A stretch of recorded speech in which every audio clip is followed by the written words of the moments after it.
Ten football in one picture. A cold and snowy Saturday afternoon in Minneapolis for the most played rivalry in college football history. The 135th all-time meeting and 77th time they've played for Paul Bunyan's Axe. It's Wisconsin and Minnesota on the Gophers Senior Day. Hello, everyone. We welcome you to Minneapolis with Minnesota royalty, Robert Smith.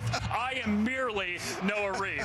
This is the 119th straight year that Minnesota and Wisconsin have played. It's the battle for Paul Bunyan's Axe. And oh yeah, it's 25 degrees and snowy out there. It's not pretty, but this is when Big Ten football is at its best. Oh, it's so great, the snowflakes coming into the booth. But I'm not saying this because we're calling the game, but this is my favorite trophy in all of college football. I mean, Paul Bunyan's Axe, are you kidding me?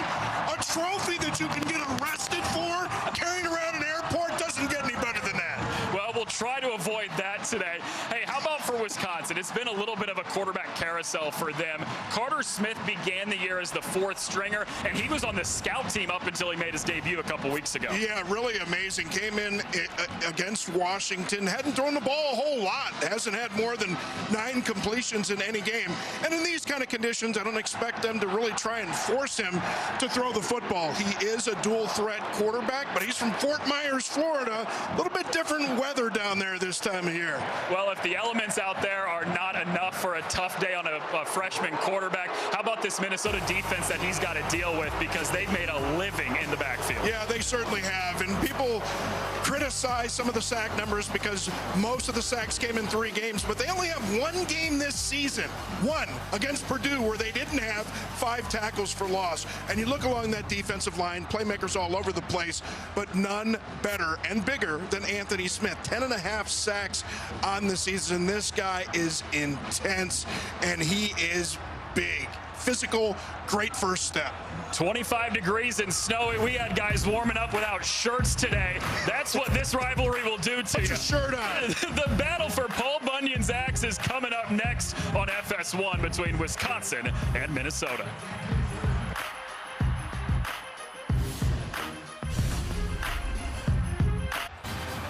Robert, do you remember last week when it was 40 degrees at Iowa State and you said you wish it was colder? You got your wish. I certainly did. I love it, man. I love being up here. If I'm in Minnesota and it's not cold, I'm a little disappointed, at least in the winter. PJ Fleck in 9th season as the Minnesota head coach. He's looking for his 7th win, which would be the 6th time they've done that since he's been here. Luke Fickell in year number 3 as the head man of the Badgers after a great tenure at Cincinnati, where he took the Bearcats to the then 4-team college playoff. Yeah, and Luke's really done a great job kind of getting this team stabilized at the end of the season. And of course, I don't know if you knew this, it was a couple years before you were born, but Luke Fickell got to Ohio State my last year that I played for Ohio State in 1992. The battle for Paul Bunyan's Axe is off and running, and this is a dangerous return man in Coy Parrish, stretching to the edge, but great coverage from Wisconsin to take him down at the 20, and that's where Minnesota's drive starts with redshirt freshman quarterback Drake Lindsey, who PJ Fleck referred to last year in his redshirt season as the future, the future. Well, it's now the present, and they're loving what they're getting from their redshirt freshman quarterback. Yeah, they certainly are. They knew that they were going to go through some of the growing pains with Drake Lindsey this season. They're going to have some ups and downs in this offense, but he's really done a solid job all year long. And when you compare him to other freshman quarterbacks, certainly one of the best, and learned a lot from Max Brosmer, who's going to be getting his first start for the Vikings this weekend. Yeah. Threw for 264 and 4 touchdowns last week against Northwestern. That did come in a 3-point loss. He looks to throw in the opening play of the day, slings it to the sideline. That's Le'Meke Brockington with the catch. As you take a look at the offensive line that Minnesota has here, they put in Tony Nelson as a starter for the first time this year. Yeah, and that's huge for Tony Nelson from Tracy, Minnesota, so he knows all about being in this rivalry, and some good talent on the outside. We saw Brockington there, but Jalen Smith, Javon Tracy on the outside, and then got some tight ends with Walsh and Bierman that can be targets as well in this weather. Pickup of 5 on the first play of the day. It's another throw for Lindsey. It's caught. No, it's juggled and dropped. That's going to be part of the elements today. Yeah, look at this Wisconsin defense. They certainly have some playmakers as well. Darrell Peterson, the senior graduate from Akron, Ohio. He's a playmaker in that linebacker core. You got the two true freshmen with Catalana and Poza really come on here late in the season, and on the back end, Hallman and Young have been playmakers all year. 3rd and 5. To the sideline, that's Drew Bibber, the tight end. He pulls it in, and it's enough for a first down.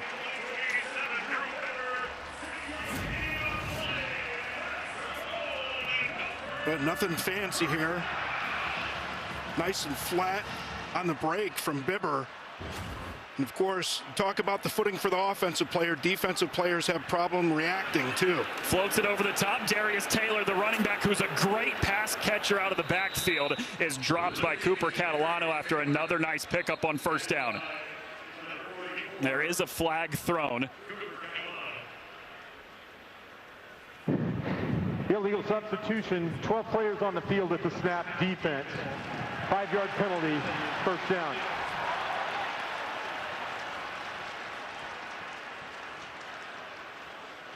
First penalty of the day against Luke Fickell's team.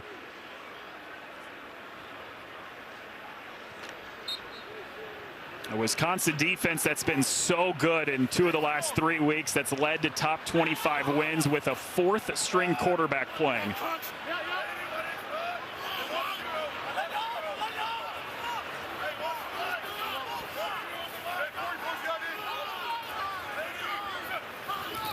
Fake the handoff, Lindsey to throw again. He's pressured, rolls right, tons of space in front of him, fires against his body, Javon Tracy, but it was knocked away at the last moment. But I think Lindsey saw that one just a little bit late. Javon Tracy really broke open earlier on the route. He gets rid of that thing a little bit earlier. He doesn't have to throw back across his body, and also allows defenders to get in there. And you talked about it, partner. We saw it with the drop already. Really have to secure the football in these kind of conditions. It was a great job by Austin Brown, the safety who came in there and batted the football away, and now he's the one that's a little slow getting up, limping off the field.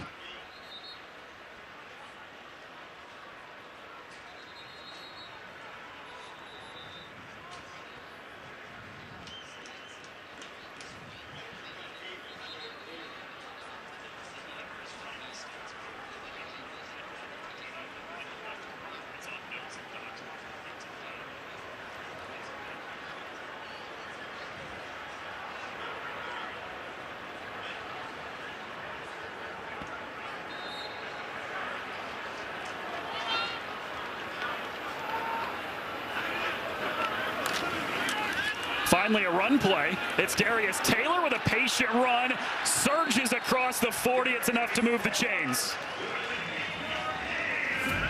Boy, this is that snow shuffle type run that you're going to see from Darius Taylor. You watch as he gets to the edge here. Shuffle, shuffle, shuffle, shuffle. You can't plant the way that you normally can on a completely dry field. This thing's got some heaters, but plenty of snow on the turf.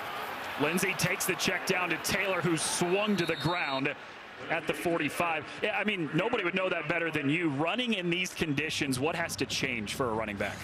Well, you just have to take shorter steps for one thing. You know, when you stride too far, you get your legs out over your center of gravity, and it's just harder to make sharper cuts in general.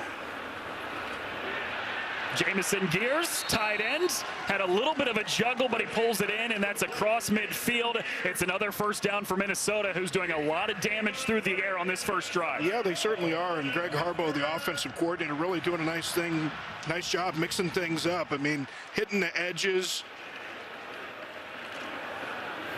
Taylor with a stutter step. Wisconsin's defense is there. It's a short gain of just about 2 yards. Yeah, hitting the edges, taking the chances with Drake Lindsey when you need to. Doing a nice job mixing it up, really just giving this Wisconsin defense all kinds of things to think about. And, you know, we talk again about the conditions and what it really affects, and the pass rush can get affected by these types of conditions. You just don't have the footing that you normally would, and this is a normally stout Wisconsin defensive front that can get after quarterbacks and get into opposing backfields. Just really hard to get a good start, especially with those big bodies. Give to Taylor again. The run defense is stout here for Wisconsin. Stops him for just 1 yard. It's the linebackers Catalano and Posa combining for the stop. The Bash brothers there, that linebacker spot. And in talking to Luke, Luke was an unbelievable high school wrestler. Mason Posa, 4-time state champion wrestler out of Albuquerque, New Mexico. And those guys are just so good with balance and using their hands. Wisconsin, nice job forcing a 3rd and long situation. Posa's dad was also a 3-time All-American wrestler in college too, so came through the genes. 3rd and 8. Lindsey looking to throw to the far side of the field. It's incomplete. Wanted Brockington, but it was nowhere close. And after a couple first downs, the Minnesota drive stalls out. Well, the pressure gets to Drake Lindsey that time, makes him throw that ball a little bit early, and I'm not so sure there wasn't some sort of miscommunication. I thought that he expected a flatter break from his receiving target there. A 10-play drive that crosses midfield but ends up with no points as the punt unit comes on the field. It's Tom Weston to punt it for Minnesota. Tyrell Henry is back for the Badgers inside his own 10. Always have to watch the snaps in these kind of conditions. Clean snap, get it away. Henry lets it fly out of bounds, and that is pinned inside the 10, which is where the Minnesota drive will start for the first time when they're Wisconsin's offense next.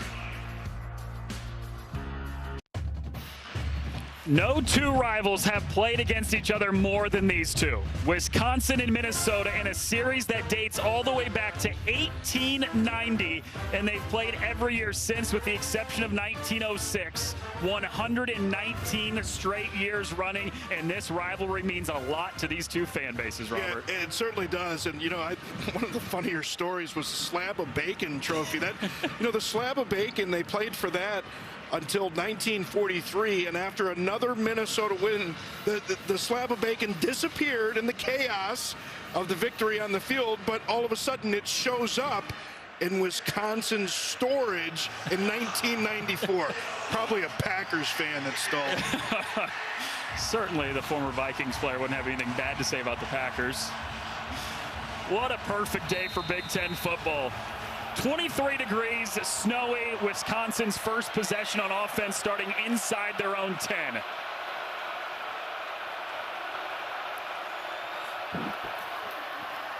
It's Darion Dupree. He is swarmed in the backfield. It's Devin Eastern who makes the stop for a loss of a couple.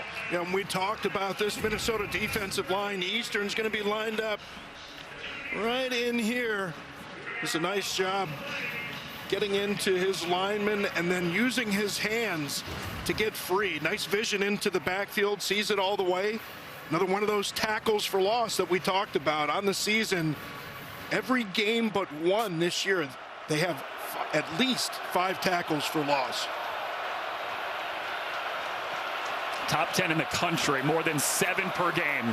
Dupree with a stutter step. He jolts up the middle, and he picks up about 6 yards.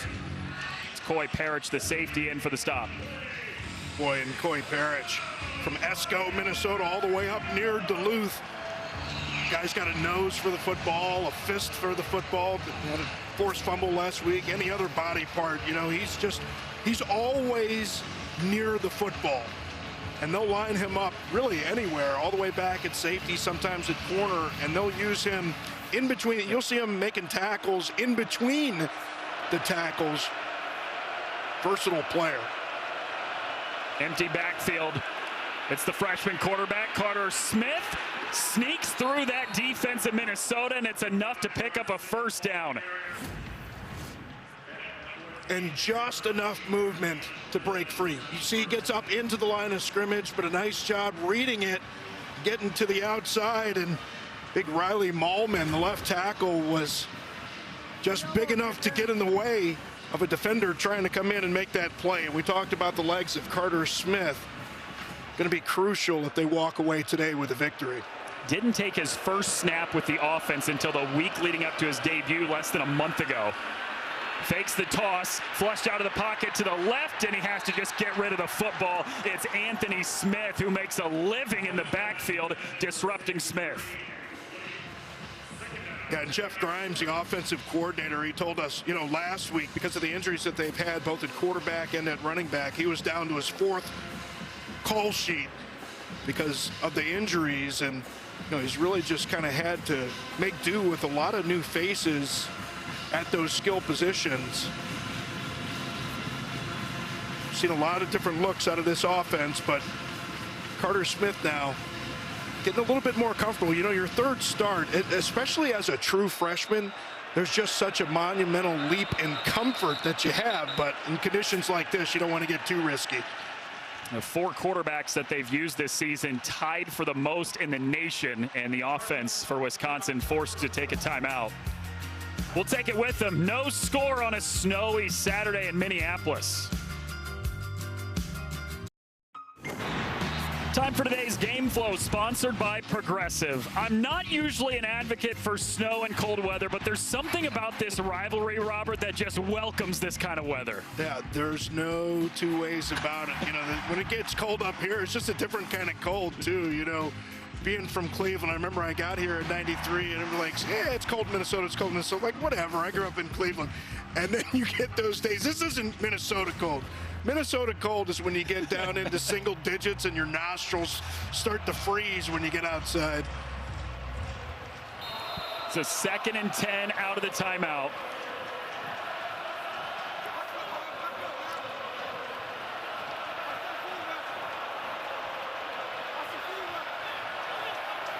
Oh, bad snap, hit the man in motion, it's loose. Looked like Minnesota jumped on it. Minnesota says they have it, and they do. Vinny Anthony was the receiver in motion, and it was snapped off of him to force the fumble. Well, Hines in the center, I'm not sure if he just snaps this one a little bit earlier, if Carter Smith, you see him raise that right leg. A true freshman quarterback, maybe not understanding the timing, not understanding that receiver in motion is going to be in the way, but you lift that foot up, you send the signal to Hines, and he's not looking at the receiver in motion. He just figures it's time to snap it and snaps it right into him. Gophers ball in the red zone. John Nestor, who missed last week against Northwestern, back in the lineup today, is the one who falls on the football and gives the Gophers the ball just outside of the red zone. True freshman quarterback making just his 3rd start of his career. Calling for the snap at an inopportune time to force the fumble, and here come the Gophers. Play action. Lindsey rolling right, dumps it off, and it's incomplete. Looking for Brockington, just out of his reach. Boy, you got to make the layups, even in weather like this. You just don't get too many opportunities like this. Get a turnover in the red zone. A nice, easy throw, and another great play call from Greg Harbaugh, the offensive coordinator. You go 1st down. Everybody expecting run, go play action. Nice levels throw. Just have to make the completion.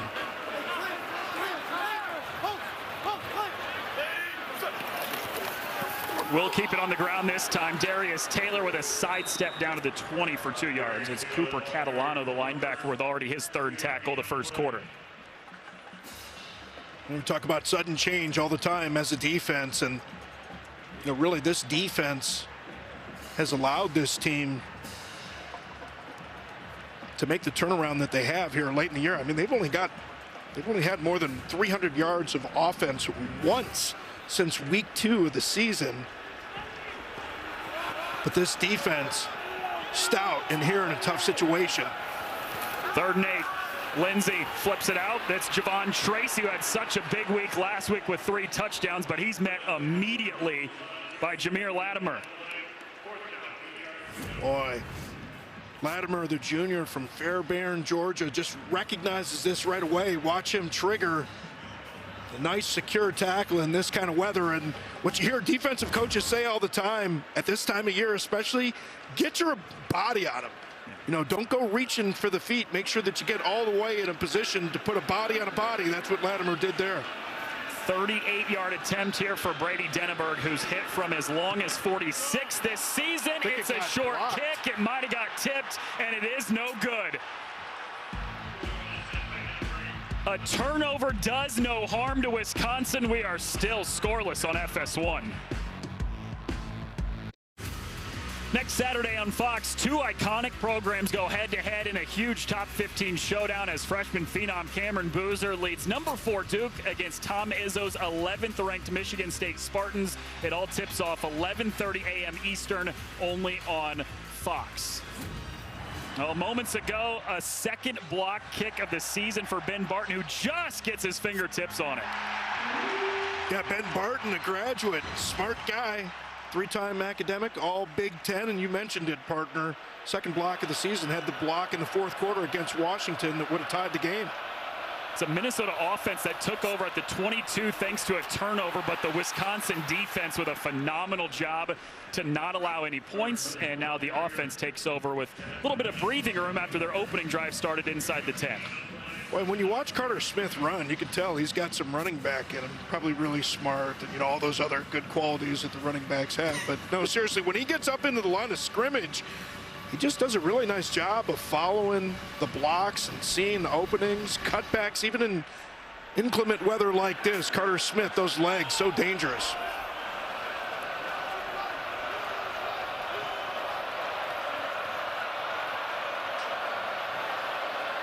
Dupree in motion, 2 to the left side.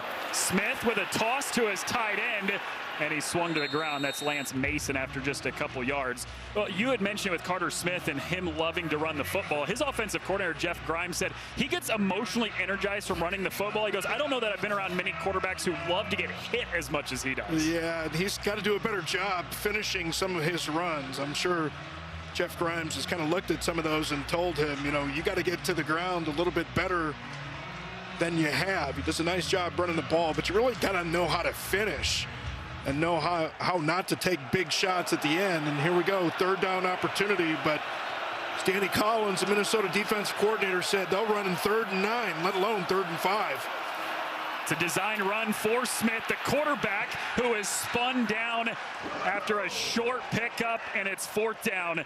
Devin Williams, the linebacker, they missed him in a big way last week. He makes the stop here. Boy, you're going to see Parrish come down as well. Heat-seeking missile from his safety spot. These guys do a nice job. They're expecting this all the way.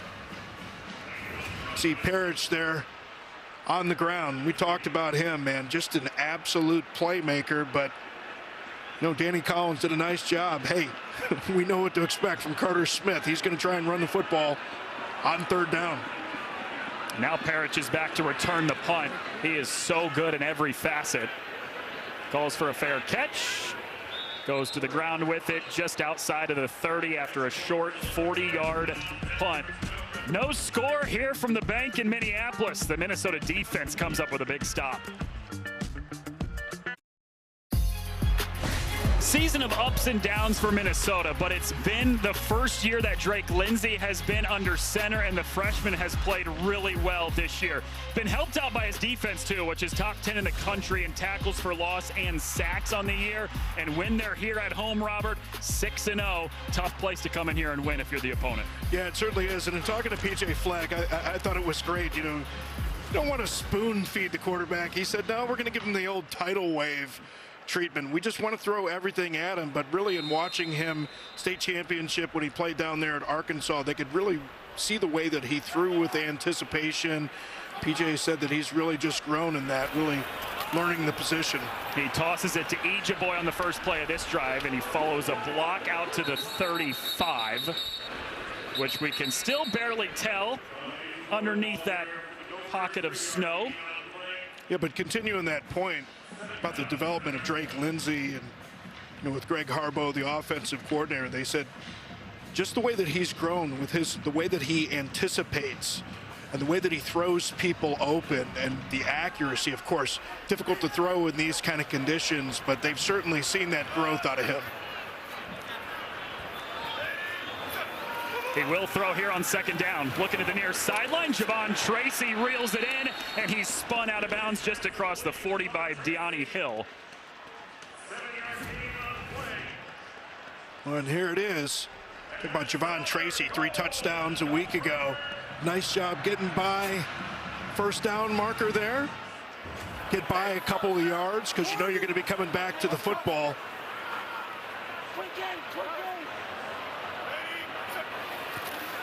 Looks to throw again, zips it out to the near sideline. That's pulled in. It's the tight end for Minnesota who makes the catch, Frank Bierman. That's Bierman from Iowa. You know, it's funny listening to PJ Fleck, you know, talking about the rivalry, how great it is. And he says, you know, you have people on the team that won't even, or Minnesota people, they won't eat at Culver's because it's a Wisconsin place. And he says, you know, people from Iowa like Bierman, you can hear them yell all the way from the top level of the Mall of America down to him, "Go Hogs!" That's a big ball. That's a long way down from the top. Handoff, Ejeboy. Keeps those legs pushing. He's across midfield. It's another really nice run for Ejeboy, and Minnesota has second and short coming up after 6 yards. Yeah, and this is where the big uglies, man, Roy, Johnson, Beers, Nelson, and Ray along that offensive line. I love these kind of conditions because not only do you know where you're going, but the footing's not as good for those defensive linemen, and you get just a little bit of momentum, and you get those guys pancake blocks on their back. Third and short here. See if they can convert. It's a snap to Taylor. He keeps the football, direct snap with the running back, and that's enough for a first down. Yeah, they do this with him in short yardage. They do it sometimes down in the red zone, and see, they're shoveling a little bit, cleaning some areas off of the field. We see more and more footprints, and you know, as this snow continues to fall, the footing gets worse. It's always good to have a running back with good balance, able to make some nice cuts.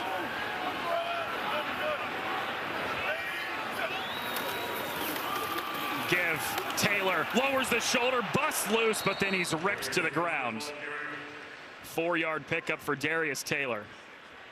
But Mason Posa in on that tackle. You talk about that duo, Catalano and Posa. Catalano had 19 tackles against Washington. Just unreal. Lindsey snaps it to the sideline. That's Malachi Coleman's first catch today. Good pickup to make it third and manageable. It doesn't take a whole lot in these kind of conditions, you know, especially these defensive backs. It's so much harder for them to break on the football. You know, they get into that back pedal and get these nice little short routes, but here we are again, third and short, but you're really in that area where you probably have 2 downs to convert here. 3rd and 2. They're hoping they don't need a 4th down. Give. Ejeboy pushed right up the middle, and he's stopped at the 37, which is the line to gain. Oh, that's first down. They're moving him. Right foot, left foot spot. Well, we got one official saying 4th down. We had the official on our side saying first down, but PJ Fleck saying first down. Well, and there they go. They're moving the chains. And there goes PJ taking off. He's running down in the snow. End of 1. A snowy, cold day in Minneapolis for the battle for Paul Bunyan's axe, and we've got no score.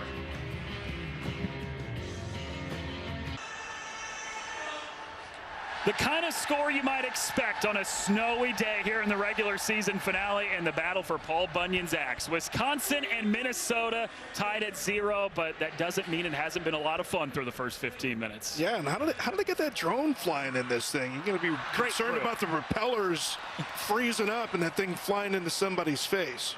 We welcome in those of you who are watching on Fox, the TCU-Cincinnati game in a weather delay right now. Start of the second quarter from Minneapolis. Noah Reed, Robert Smith with you. And Minnesota has the football in Wisconsin territory. Lindsey cannot shake free, and he's dropped in the backfield. Christian Allegro with the sack, and it has Minnesota pushed back. But watch the pressure from Reiger. Initially, this is going to force Lindsey up into the pocket, and then Allegro with that big club. That's just an embodiment of what this Wisconsin defense is all about. See him playing with that club. These guys have been pressuring quarterbacks all year. Nice disciplined rush. And such a nice drive to this point for Minnesota, who's been really balanced even through the elements, passing the football with Drake Lindsey a lot. It's a delayed handoff. Darius Taylor bouncing away from one, and he's dragged down from behind after he gets a couple of those yards back. It's Mason Posa, the true freshman, who's been great this season for the Badgers. Boy, but you can see from Darius Taylor there, I mean, that's a heck of a cut to make in this kind of weather and cover that kind of ground laterally. When you've got this kind of snow on the ground, it shows what kind of player he is, and we know how versatile the guy is. Playing that wildcat quarterback, catching the ball out of the backfield, he can do it all. 3rd and 12, just ahead of the 9th play of the drive here for the Gophers. Lindsey stepping up, escapes pressure, rolls right, directs traffic. Lindsey using the legs, and he's dragged out of bounds. That Wisconsin defense has been great. Once Minnesota's gotten it into plus territory, they've had stand after stand. Well, but you can see the kind of poise and command of the offense that Drake Lindsey has, and the kind of control that they give him. And this is another thing PJ Fleck talked about, giving him a tidal wave. It says, they've got 22-syllable play calls, but you can see him up at the line of scrimmage there. They're getting a tell on the defense, get the motion, know that he's got zone coming, and then Drake Lindsey, you could see him alerting the offensive line, and that's what he does. Changing a lot of runs, Mike calls, he does it all. They say with a freshman quarterback, they thought it might be a little bit of hold on, let's see what it's going to be in store for us, but he's been really great this season. And how about that punt from Tom Weston? Pins Wisconsin inside the 5 all the way down to the 2, and that's where the Badgers offense has it next. Well, it's unfortunately been a revolving door at quarterback this season for Wisconsin. A couple season-ending injuries. The 4 starting quarterbacks tied for the most by any team in the country. They've played 6 top 25 teams, 3 of which have been in the top 6. But in 2 of the last 3 weeks, Robert, it's been a strong finish with a couple top 25 wins. Yeah, it certainly has. Tough situation here, though, coming out of your own end zone. Starting from their own 2, a handoff. That's Jackson Aker, a tight end slash fullback slash running back. They'll line him up everywhere, and he gives Wisconsin a little bit of breathing room with 2 yards. Yeah, Jackson Aker is an old school kind of guy, man. You hit it, partner. Mr. Versatility, but you could see like on a catch last week, toe tapping on the sideline. He's a big man with some nimble feet. You could see why they feel comfortable giving him the ball in this situation. Of course, you got to watch for Carter Smith's legs here as well. You know what this offense likes to do, misdirection. Watch for the quarterback keeper. It's a handoff. Dupree pushes down just outside the 10. He picks up 5, and it's a 3rd down coming up for the Badgers. Well, this is an opportunity to load that box up. We know Danny Collins, defensive coordinator for Minnesota, he talked about this Wisconsin offense, especially with Carter Smith. He said, no guarantees that they're going to be throwing the football here in 3rd and short. He said they'll run it in 3rd and 9. Yeah. Big bodies in the backfield. There it goes. Smith takes off, and Minnesota's defense knew it was coming. John Nestor off the edge with the stop, and the Gophers defense forces a 3-and-out. Watch Nestor slip initially coming off the edge, a little bit outside of the angle there, but Nestor was waiting there the entire time, and that's one, maybe with a true freshman quarterback, understanding the structure of the defense, you might want to check to a different play or understand that Nestor is going to be crashing there and try and bounce that thing outside of him. Already a fumble recovery, now a big tackle for loss on third down by the cornerback John Nestor today. Very much welcomed to have him back in the lineup after he missed last week, and there is a flag, and this is going to back up Wisconsin even more. Full start. Offense number 46, half the distance to the goal, fourth down. Average starting field position of their own 10 today for Luke Fickell on 3 drives for Wisconsin, and they really haven't been able to move the football whatsoever. Boy, this can be even more difficult when that ball's out there that much more time. With this amount of snow coming down, you really have to watch the snap here. Make sure it's clean. Snap is clean. West gets it away. It's a really short punt off the side of his foot. Oh, Coy Parrish fell on the football, might have come out for a little bit, but he recovers it after just a 30-yard punt, and Minnesota gets to start this drive at the 35 of Wisconsin with an opportunity to score the first points today. It looked like they were on that first drive. They were moving the ball pretty well, mixing things up, but we talk about this Wisconsin defense and 2 wins over ranked teams in the last few weeks. One of only a few teams this century to have done that, being a team that is unranked, beating 2 ranked teams in the stretch of a few weeks. Top 25 Washington and Illinois in the span of 3 weeks. Play action from Lindsey. He faces some heat, lost it to Taylor, the running back, who's such a great pass catcher out of the backfield, and he picks up a few more yards after the catch. You can watch Darius Taylor on this one. He's like, please get this ball down. Lindsey puts a little bit too much air on that one. He's like, just let me catch this thing, get turned upfield. See all those blockers are there, but you know those defenders are going to be converging. But a nice job, really, of that Wisconsin defense converging on that, keeping that to a gain of less than 4 yards.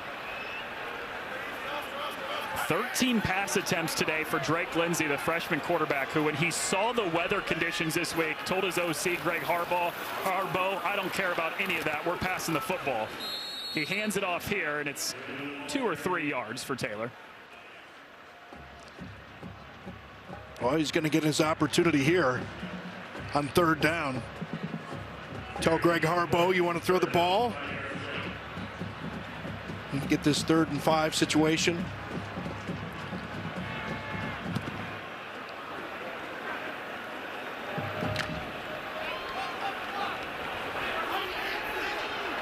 Minnesota has gotten the ball into Wisconsin territory on all 4 drives to open this game, but no points to show for it. 3rd and medium.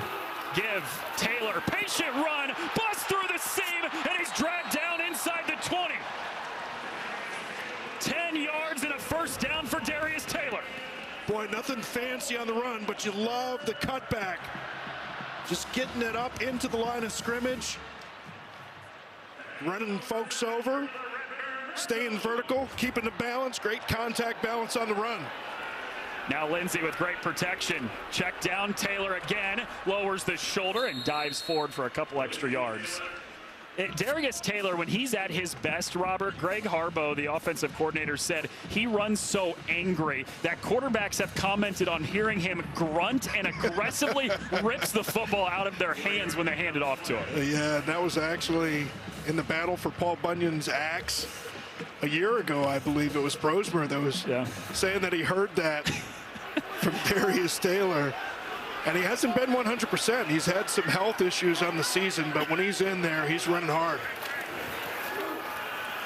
Ejeboy, who replaces Taylor on this carry. 2 more yards. He's down to the 15. Boy, nothing big. Just subtle movements from linebackers. And this is, you know, from a true freshman, and this is Mason Posa, who we've talked about, along with Catalano, as those true freshman linebackers that have really come on here late in the season. You know, in talking to Luke Fickell, said, you know, those are the kind of things, you know, plays like that right there, just slipping a blocker. You can't necessarily see things like that in practice, Once they got those guys into live game action, though, they knew they weren't coming off the field. It's a 3rd and 6. Keep it on the ground with Ijaboy bouncing outside, and he's ripped to the ground. Brandon Lane Jr., the 6th-year grad from Kansas City, Missouri, with the stop. This is what you call defeating a block. You watch him right here in the middle, just destroying the block from Nelson, who was getting the start at that right guard spot today and getting into the backfield. Just because those guys come to block you doesn't mean you have to stay blocked. You got to be violent with those hands. Defeat the block. Get that tackle for loss. This is a 33-yard attempt for Denneberger. Had one from 38 blocked earlier today, but this one sails right through the middle and gives us the first points of the day. 3-0 Minnesota, late 2nd quarter.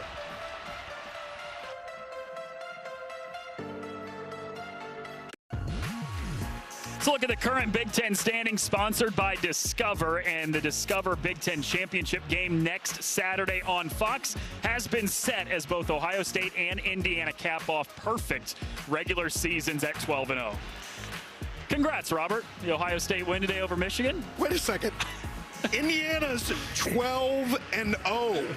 Like, I don't want to say that it's like unthinkable, but congratulations to you. Seriously, man. I mean, you know, Indiana's had some tough times over the years, and of course, Ohio State at right tackle, they've got Phillip Daniels, the former Gopher, who went into the portal and went to Ohio State this year. So he's going to earn himself he has earned himself a trip to the Big Ten Championship. I'm excited to see that one, man. You know, we had Indiana week 1 against Old Dominion. They look a lot different now. They certainly do. Ball goes through the back of the end zone, and the drive starts at the 25 here for Wisconsin, as we welcome in those of you joining us on Fox, as Cincinnati and TCU still in a weather delay. Noah Reed and Robert Smith with you from the battle for Paul Bunyan's axe. 3-0 on a snowy 23-degree day in Minneapolis. And how about that? Starting field position on 4 drives for Wisconsin, average at their own 11. Brutal day. You know what Luke Fickell and this offense, what they want to do. They want to play bully ball. They want to play smash mouth with a running quarterback. Minnesota defense so far rising up when they've needed to. It's kept by the quarterback, Smith, the freshman, and he's taken down, but he just gets the football away for an incomplete pass. Baranowski, the linebacker, chasing him down to force the incompletion. Boy, Carter Smith going to miss an opportunity downfield. You're going to see Trech Kekahuna wide open right here. Look, I know as a young quarterback, it just takes time to get comfortable. Like, you want to make those underneath throws again and again and again, but gets his eyes downfield right there. They would have been in business. He might still be running. This is just his 4th pass attempt of the day. It's a completion on that far sideline, tiptoeing the sideline. And Vinny Anthony, the second, with the grab. Boy, and they love Vinny Anthony. Tremendous player, and this is what it takes in weather like this.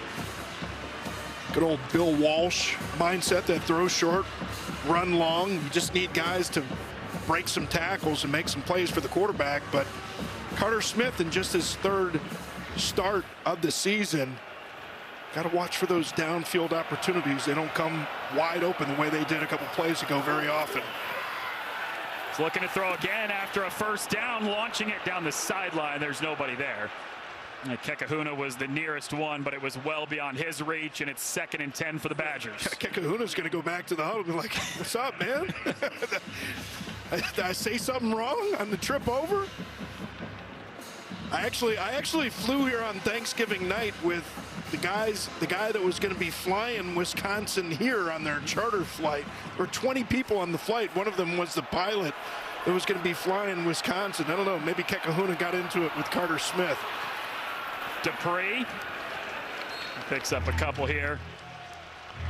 No, and you know, just learning the position as a true freshman, and you know, you talked about it, Parker. You know, going into that Washington game a few weeks ago, he had just been playing with the scout team. Yeah. So just trying to get comfortable and learn the verbiage, everything that you need to do, and then try and get that footwork consistent so you can accurately throw footballs. This is why the quarterback position is so difficult and why it's so expensive, quite frankly, right now in college football.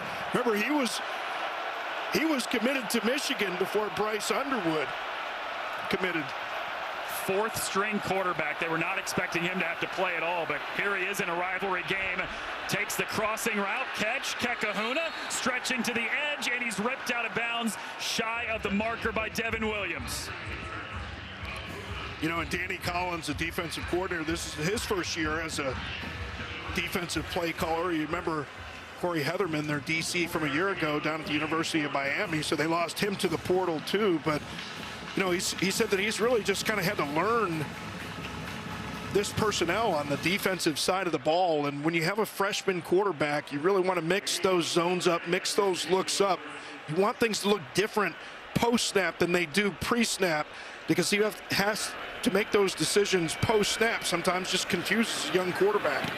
Another short punt, back-to-back for Wisconsin, and Minnesota once again will get great starting field position.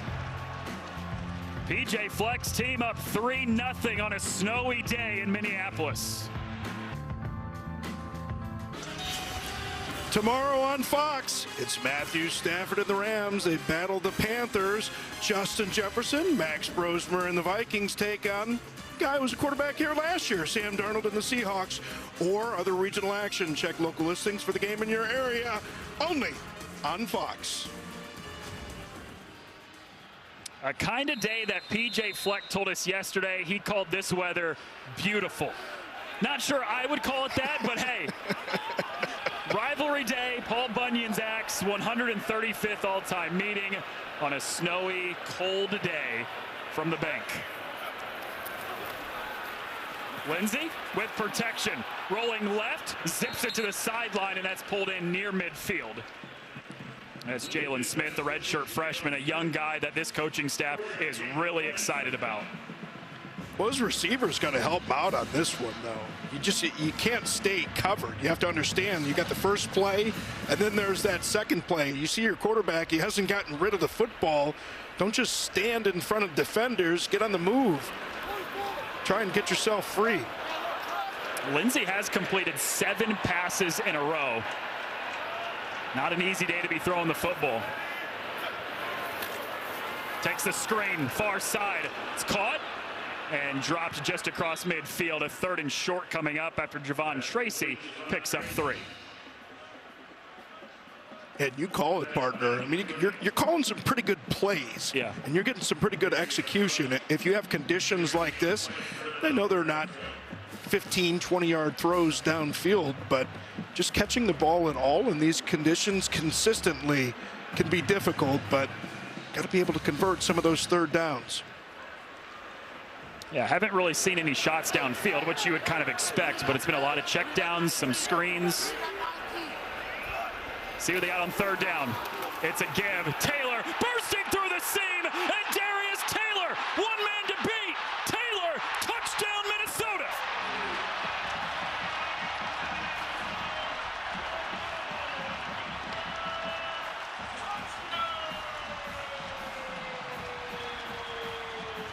This is the way it's supposed to look. Sometimes they look exactly how you draw them up on the board. Excellent job up front. Double teams up to the 2nd level. Huge hole on the right side of the line.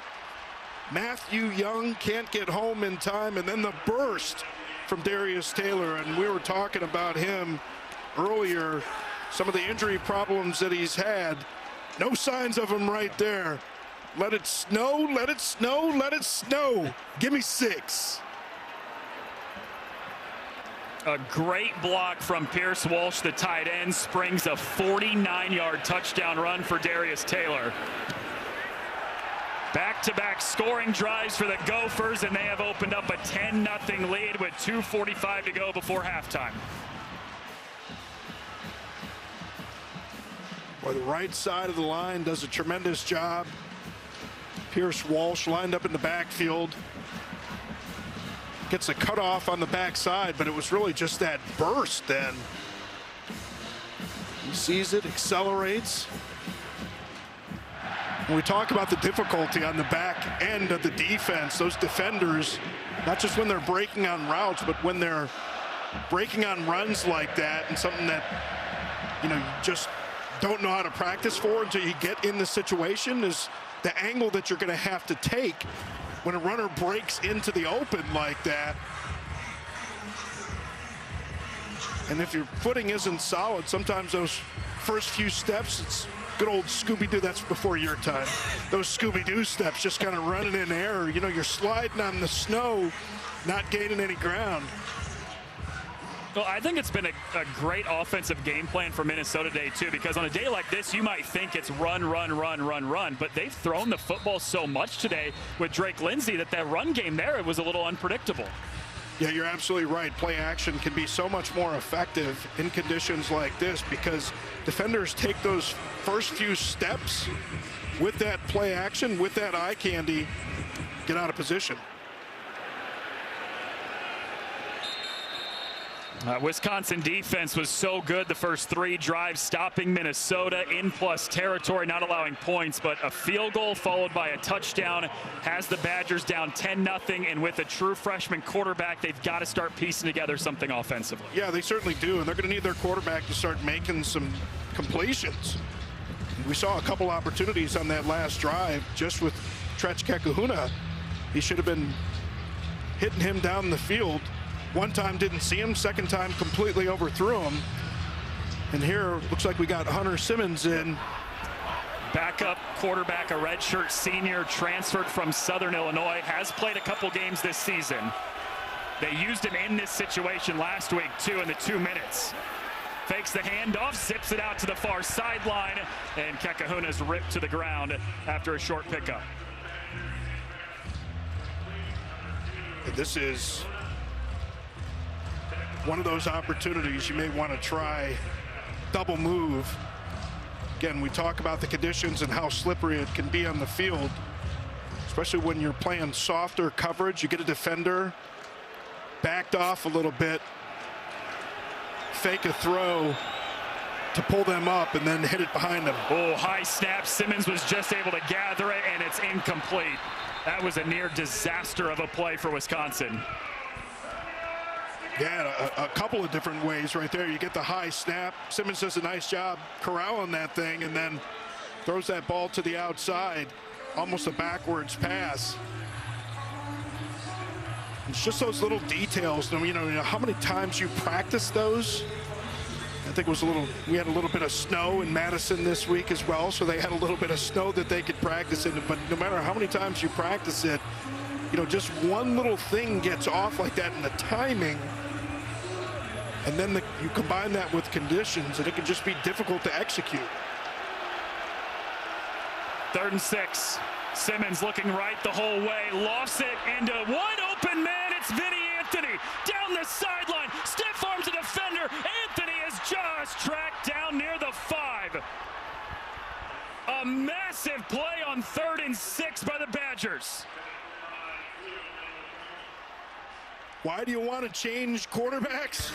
Well, we know what this guy can do. We're in this together now, just like 9 Inch Nail says. And the Badgers say, we're inside the red zone, inside the 10, trying to score some points, down 10-0. Coming up, it's the State Farm halftime. Ryan Day in Ohio State snatches that monkey off their back against Michigan, while Miami dominates Pittsburgh, but it might not be enough to get into the playoffs. Plus, Texas Tech and BYU tuning up for the Big 12 championship. Noah and Robert, we will see you fellas at the break. Mike, thank you. It looks a little bit warmer in studio than it is here in Minneapolis. I feel like temperature of about 12 degrees. Wisconsin offense didn't have a lot going, but Hunter Simmons just completed a 68-yard pass right before the 2-minute timeout. And now Carter Smith, the starting quarterback, is back in the game with the ball inside the 5. Holds on to it, lunging towards the goal line, and he's short by about 2 yards. It's Coy Parrish, the safety, with the hit to prevent the touchdown. This is something that Minnesota defense saw a week ago. against Northwestern with Ryan Bowe running quarterback inside of the red zone, so they're ready for it. We know how Wisconsin teams are built year in and year out. They are a line of scrimmage football team, whether it's Malman or Brunner or Heinzen, Coverly, Mandel. Those guys got to get some push on this one. Let's see if we can get Dupree into the end zone, lined up, pistol. It'll happen after a timeout. Luke Fickell takes his second of the half. This is a really big moment in the game, Robert, because you've got Wisconsin 2 yards outside of the end zone. You're able to punch it in here. You make it a 3-point game, and then you get the football to start the third quarter. Yeah, we talk about that middle 8 so much, the last 4 minutes of the first half and first 4 minutes of that second half. And, you know, credit to Luke Fickell and his staff. And, you know, it's interesting. They're on their 4th starting quarterback this year, but when you look at the tenure of Luke Fickell when he's there at Wisconsin, they've only got 12 games that they have started in the entire time. 12 out of 38 games now with the guy that was the projected starter at quarterback at the beginning of the season. And, you know, Luke will be the last guy. And for those that didn't hear, you know, Luke got to Ohio State in 1992, which was my last season there at Ohio State. So I've known that young man for a long time, young man Noah Reed. He's led his team to 2 wins against top 25 teams in the last 3 weeks. Down 10-0, 1:14 before halftime, and this is about to be just the second play all game for Wisconsin in Minnesota territory. Fake the handoff, Kekahuna on the catch, he's dragged down. John Nestor's been fantastic in the first half for the Gophers. Yeah, we saw Nestor with a 3rd down stop coming off of the edge, and here he's just not buying this at all. He's expecting this. Stays at home and wraps, more importantly, to get the big stop. Nestor had some injury troubles out of the Chicago area. Started off in Iowa, but a sure tackler for sure. Has a fumble recovery, the big tackle you just mentioned on 3rd down a little while ago. Now the stop here to bring up 3rd down.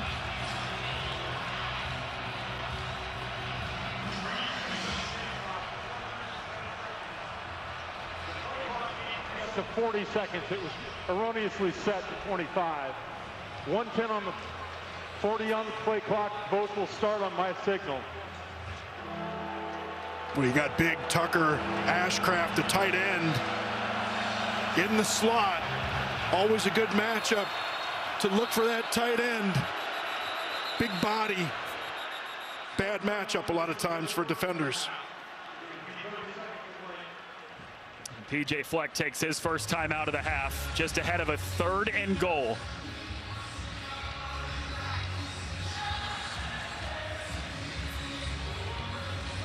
A rivalry that means everything to these two fan bases. P.J. Fleck told us earlier this week that he's had fans tell him that they won't eat at Culver's because it's a Wisconsin-based restaurant.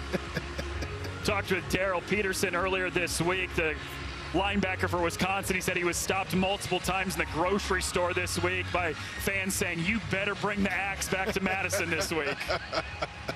Yeah, we talked about the history of the rivalry, and this is, you know, for all the changes that have occurred in college football, this kind of tradition, I think they've done a really good job making sure that a lot of these rivalries get to the end of the season, because they do mean so much. And having grown up in Ohio, and of course Ohio State, Michigan, and I think Ohio State won that game. I'll have to check with our producer later. But, you know, having grown up around those rivalries, they just mean so much. And, you know, walking around, people talking smack. I love the story, BJ. We talked about it earlier.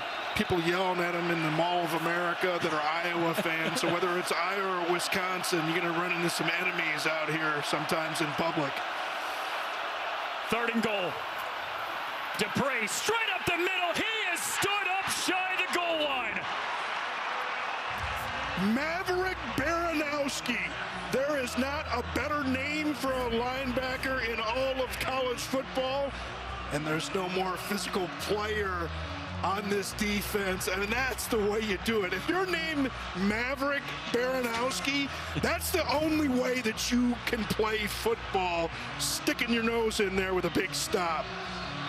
Danny Collins, his defensive coordinator, said he is the heart and soul of our defense, and he was there. Offense stays on the field on 4th down.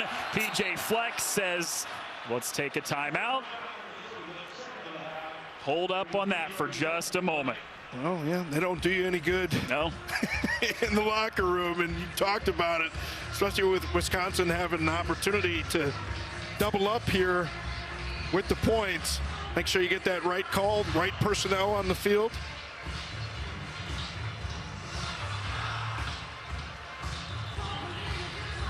Wisconsin with a chance for points right before halftime. They also get the football to start the 3rd quarter. So a huge swing opportunity here for Luke Fickell's team.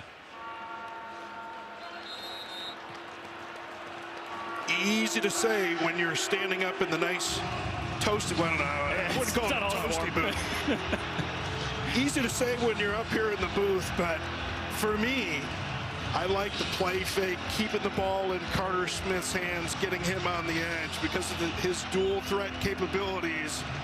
You go with this big I formation look, but you get that little guy on the edge. Tight end set in motion. Play action. Smith out on the edge, looking, end zone, caught, was not in bounds, incomplete. Wanted Jackson Aker as tight end, but the Minnesota defense gets a stop on 4th and goal. And I think Carter Smith might have just been a little bit late getting rid of this ball. You're throwing to big Jackson Aker. We talked about what kind of feet he has on the sideline, and I don't know that one would have mattered. Looks like he's got that toe down.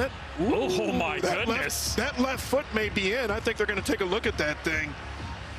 They take a look at every scoring play, of course.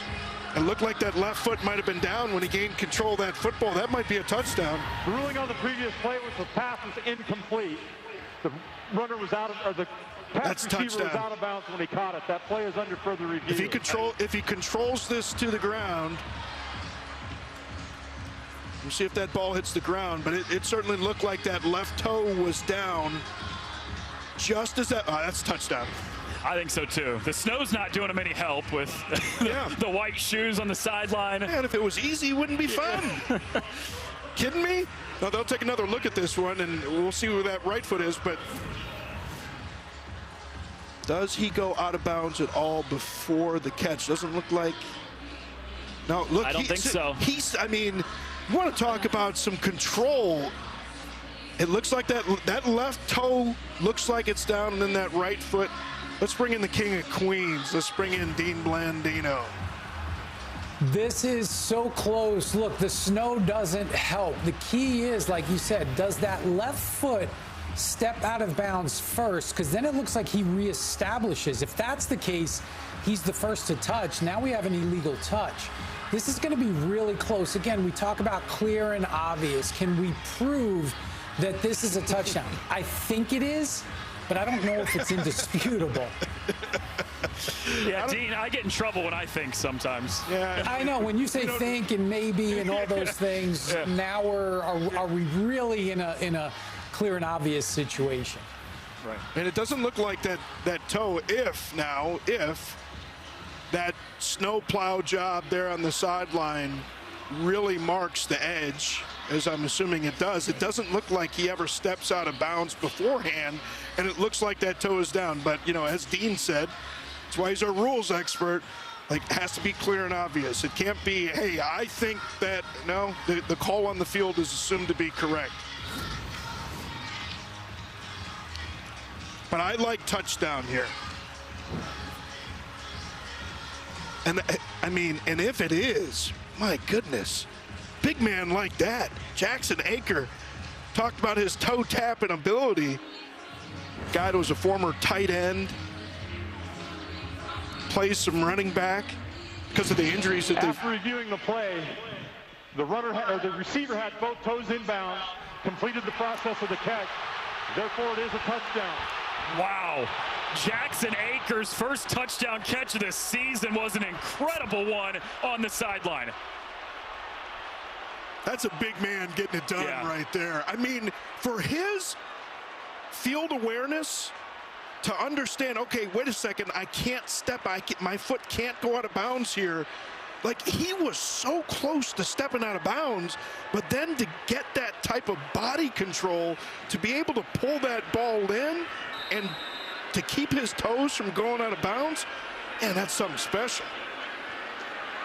From Madison, Wisconsin as well, Verona High School.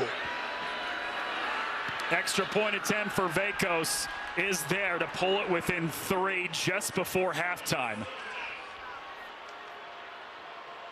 Give that man a cape. On the sideline, looked like James Brown after a performance. That's just amazing for a guy that size. You know, I mean, that's tough for wide receivers to do in good conditions. In conditions like this, again, to have that kind of field awareness and body control and the hands, quite frankly, for a guy that big. That's fifth-year senior, listed at 247, so you know he's probably 55, 60, something like that. Big man. This Wisconsin offense had a total of 47 yards prior to that drive. They go 75 yards on that last drive. A lot of it came on the 67-yard completion from Hunter Simmons, the backup quarterback. But regardless, no matter what it was, we've got a 3-point game, and it feels like a completely different game than we had about 10 or 15 minutes ago. Yeah, there's no question about that. And that's what rivalry games are all about, and especially conditions like this. I mean, this is football perfection, to have something like this in a rivalry game when you get the snow on the ground, the wind's howling, and the Badgers have fought their way back in it. Minnesota has won 3 of the last 4 Paul Bunyan Axe trophies. Trying to make it 4 of 5. They've got a 3-point lead just before halftime. Yeah, and that they need to add the slab of bacon back in. Slab of bacon disappeared. Again, I'm blaming some rogue Packers fan because it was after a Minnesota win in 1943, but somehow in 1994, you tell me the slab of bacon just appears, you know, in the athletic department storage room there in Wisconsin. Found by an intern, too. So I think that the intern probably got in trouble after that. Like, don't be telling people we got this here. There are things that we talk about, and there are things we don't talk about. We don't talk about 40-year-old, 50-year-old trophies automatically getting found. This is Cam Davis just outside of the 15 on the return, and he's out near the 30.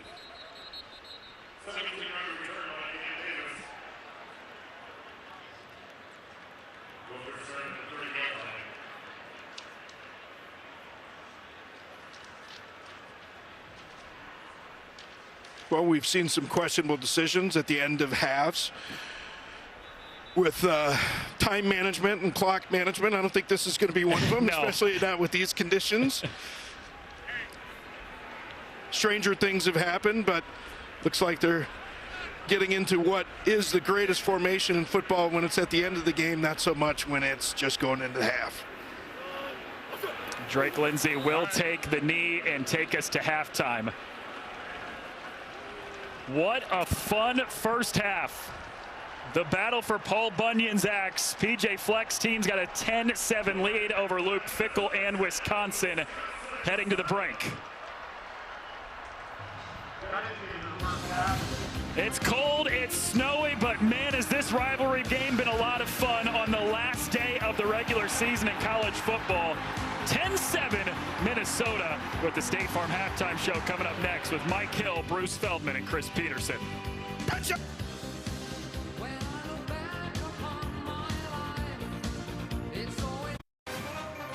Welcome to the State Farm FS1 College Football halftime show. Like a good neighbor, State Farm is there. Hey, we are inside our LA studios. Mike Hill along with Bruce Feldman and Chris Peterson. We'll get you back out for the second half between Wisconsin and Minnesota very shortly. But first, we got to get you caught up on the other action around the nation. And we start with our State Farm halftime highlights. You know where we're going, to the big house. Ohio State trying to get that monkey off their back. Ron Day 1-4 against them. They've lost the last 4. Michigan at home where they're really tough, and the defense was tough early on. Julian Sand picked off right here. Second pass of the game, Jair Hill got it.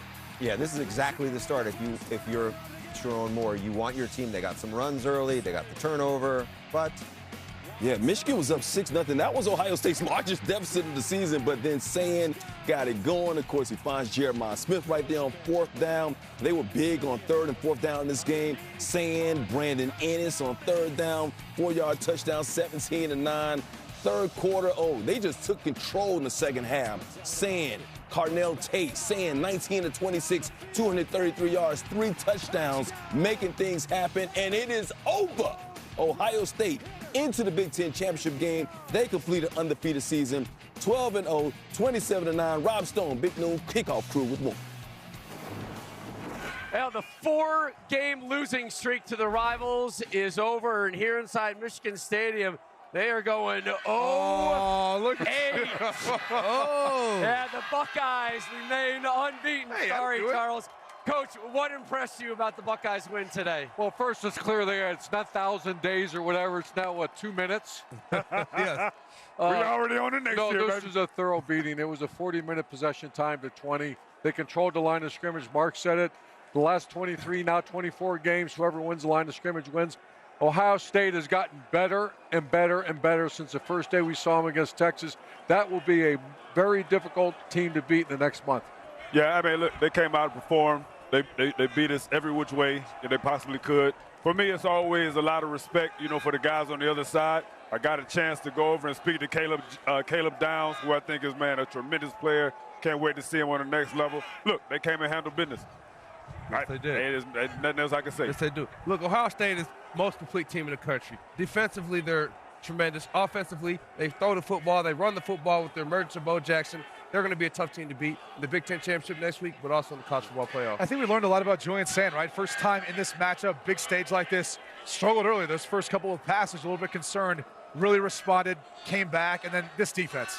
I know they've allowed, 9 touchdowns so far the entire season. They have been lights out week after week, game after game. Credit to this coach staff and Ryan Day. The 2 red zone stops early in the game. I think Ohio State was still the far superior team, but that kind of set the tempo for the rest of the game. 2 red zone stops.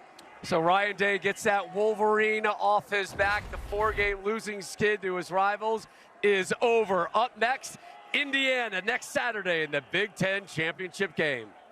We'll have it for you on Fox. After that 6-0 deficit, it was all domination by Ohio State. Too much Julian Sand, and their offense and the defense has been showing up all season long. I really agree with Brady here. I thought the second play of the game, the freshman throws the interception and then just doesn't flinch, just keeps picking away and has a great game after that. So he's going to learn from that. The other thing that really jumps out to me is that Ohio State, the one thing that everybody wasn't sure about this run game, it's starting to come on. 186 yards, Bo Jackson starting to look like a really young superstar runner.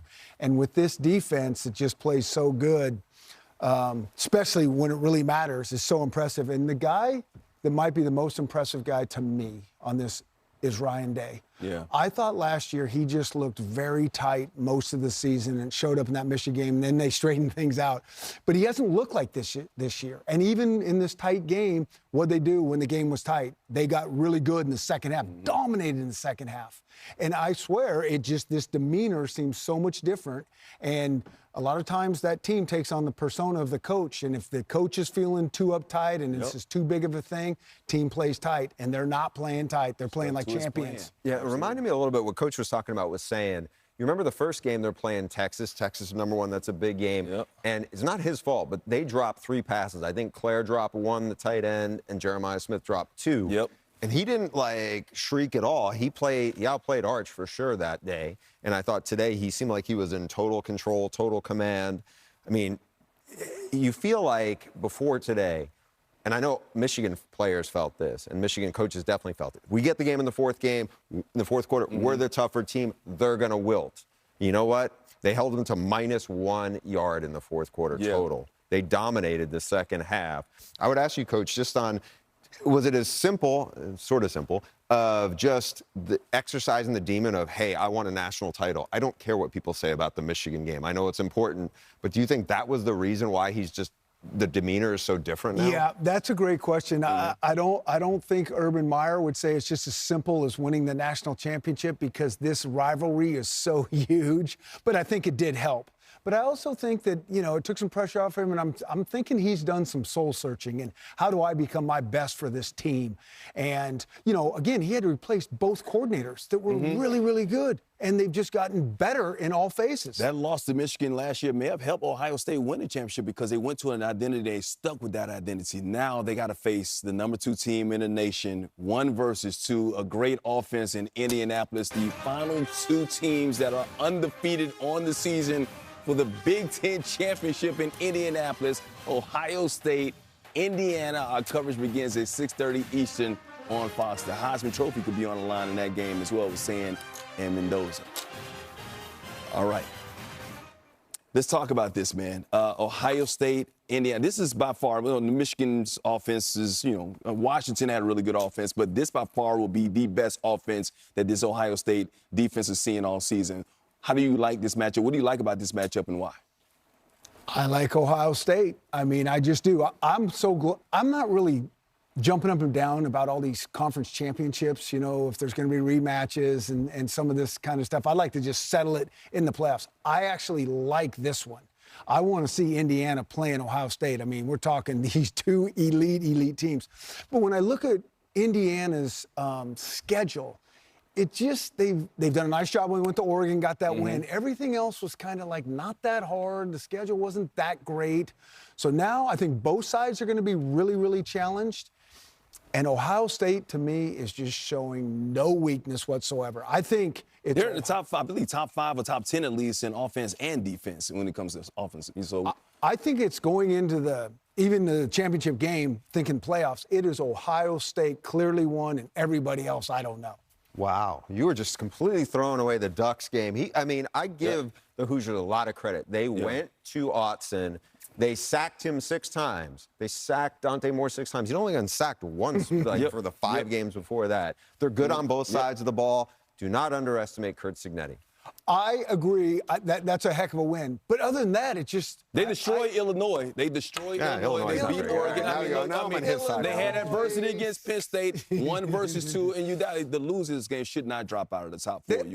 I don't think they so they both should get a bye in the first round of the playoffs. We'll see what happens there. The game is on Fox. Meanwhile, the Big 12 championship game has Texas Tech taking on BYU. Texas Tech trying to finish the season strong against West Virginia, and Barrett Morton looking sharp. He always looks sharp, I feel like. Every time he's been healthy this season, he's looked really good. And Cameron Dickey there, then Barrett Morton.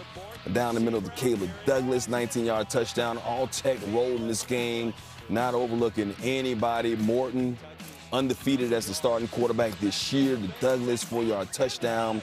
Oh, Tech. Style points matter, too.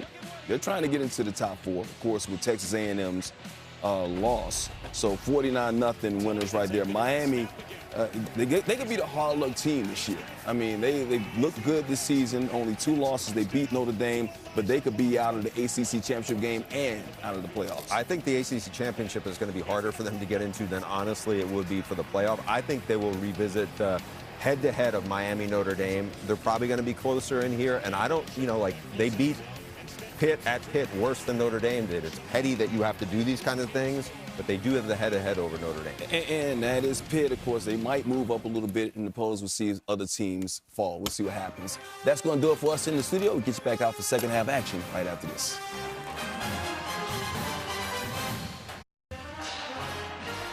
Darius Taylor's 49-yard touchdown run is the big play of the day so far. Minnesota up 10-7. Robert and I will break it down next.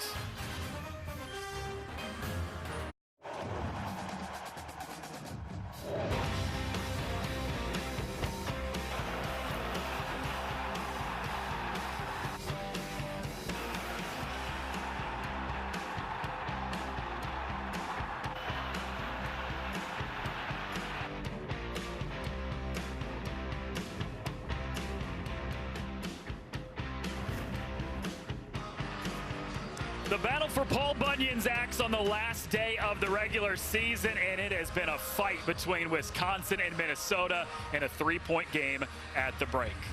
Hello, everyone. We welcome you back to Minneapolis. Robert Smith, Noah Reed back with you.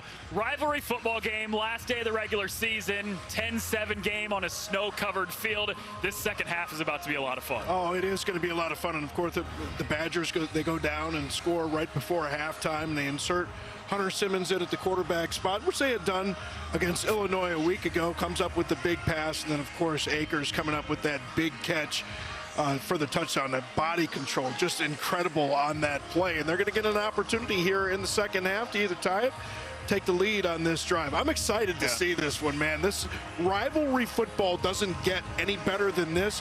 Games like this, conditions like this is just the best. That was a phenomenal catch in great conditions, by the way. Toe tapping the sideline, getting a foot in for the touchdown by Aker right before halftime, let alone in this kind of elements.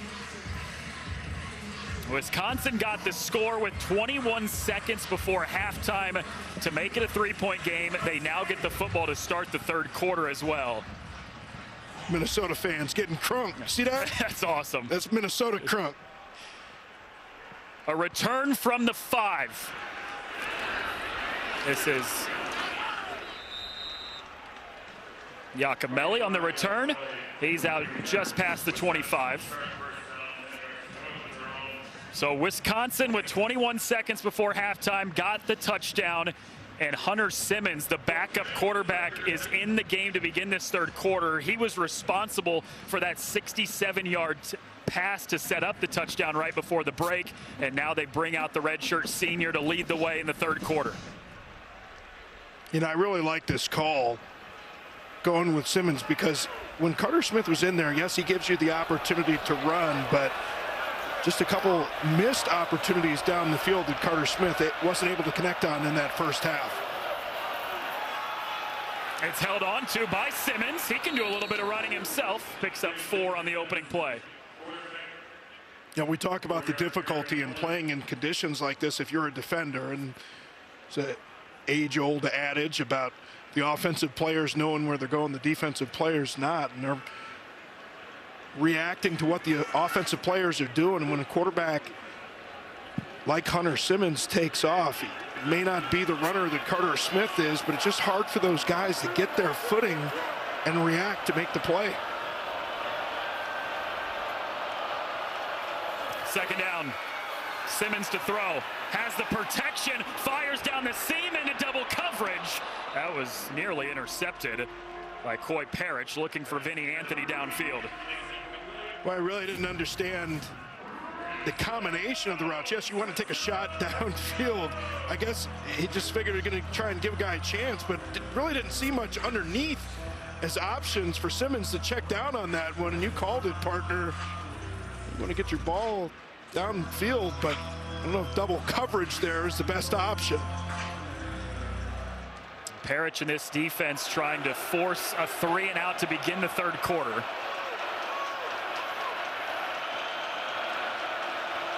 Third and 6. Simmons scans right, delivers over the middle. Vinny Anthony on a second effort crawls across the line to gain. It moves the chains. Boy, you called it, partner. Anthony checks up on this hitch just a little bit before the yard marker. But with that second effort, and you see him checking out where Williams was, senior linebacker from Dublin, Ohio. He took a peek there to see where he was, so when he caught that ball, he knew how to turn to get that first down. 86 yards now on the day on 3 catches for Anthony. He had the big 67-yarder right before halftime. Simmons batted and intercepted. Minnesota's got it. Starting at the plus 43, it's John Nestor. Maverick Baranowski gets his fingertips on the football. We saw a big stop earlier in that first half. Eyes on Simmons this time. Tips the ball, and it's intercepted. 4th interception of the season for Nestor, and Minnesota's got it with great starting field position. All-State Good Hands moment, celebrating 20 years of the All-State Good Hands Nets program, and good hands by both Maverick Baranowski on the deflection and John Nestor with the interception. Well, yeah, Nestor's 4th interception of the year, and we talked about Baranowski. Like, are you serious? Maverick Baranowski. All name team.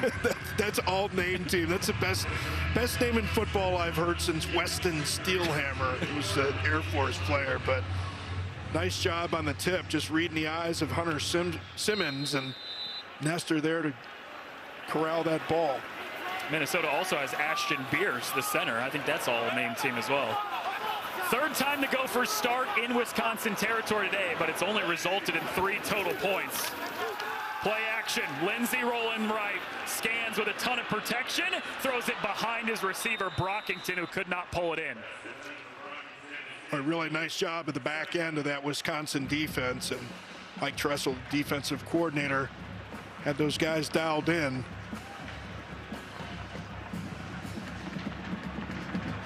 Had been 8 straight completions for Drake Lindsey leading up to that last pass. He's got his team up a field goal, trying to make it 4 wins in the last 5 games against Wisconsin.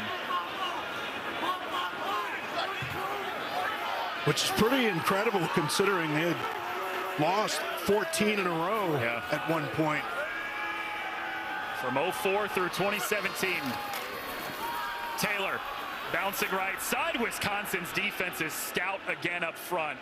With the exception of one explosive run for Taylor today, this Wisconsin defense has been really solid against the run. Yeah, they really have, and that's really been a hallmark of this team all season long. That defensive line, Peterson, Reiger, Suggs, Barton. Those guys are tough to get movement on. It's such a big defensive front. They do a nice job fighting off blocks. 3rd and 10. Lindsey, flush left, right into a defender. Has to get rid of the football and throws it incomplete. It's 4th and long. Darrell Peterson had the pressure in on Lindsey to force the incompletion. It was a nice job by Lindsey, kind of keeping his calm, and that's what good quarterbacks do when things are at their worst. Those quarterbacks still at their best. You get a stiff arm on a guy like Peterson, still compose yourself, but rather than try and force the ball and turn that thing back over, wise decision throwing that one away. So the 3 Gopher drives that have started in Wisconsin territory have only resulted in points 1 time, and that was a field goal. Short punt that bounces near the 20. Early 3rd quarter from Minneapolis. Wisconsin's got the football down a field goal next on FS1. Tomorrow on FS1, a women's college basketball doubleheader begins at 2:30 Eastern as Sarah Strong leads top-ranked UConn against Xavier. Then at 4:30, it's number 14 Tennessee battling Lauren Betts and number 3 UCLA. That's all right here on FS1.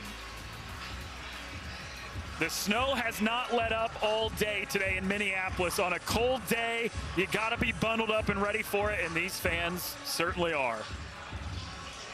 Then diamond formation in the backfield that time. Eugene Hilton, who's the tip of that diamond, now lined up on the left side of the formation out here.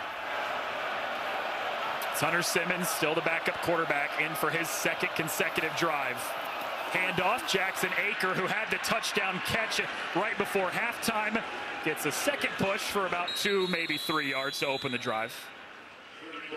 Devin Eastern right here in Shakopee, or at least not too far away. You know, a guy that grew up knowing about this rivalry and how special it is. But you're right, it was a nice job breaking through the tackle that time, and this Minnesota defense playing an opponent's backfield so often this season. Top 10 in the country in tackles for loss and sacks. Fake the handoff. Simmons rolling right, delivers a pass. It's caught. And right near the marker, about a yard shy. It's Tucker Ashcraft, the tight end.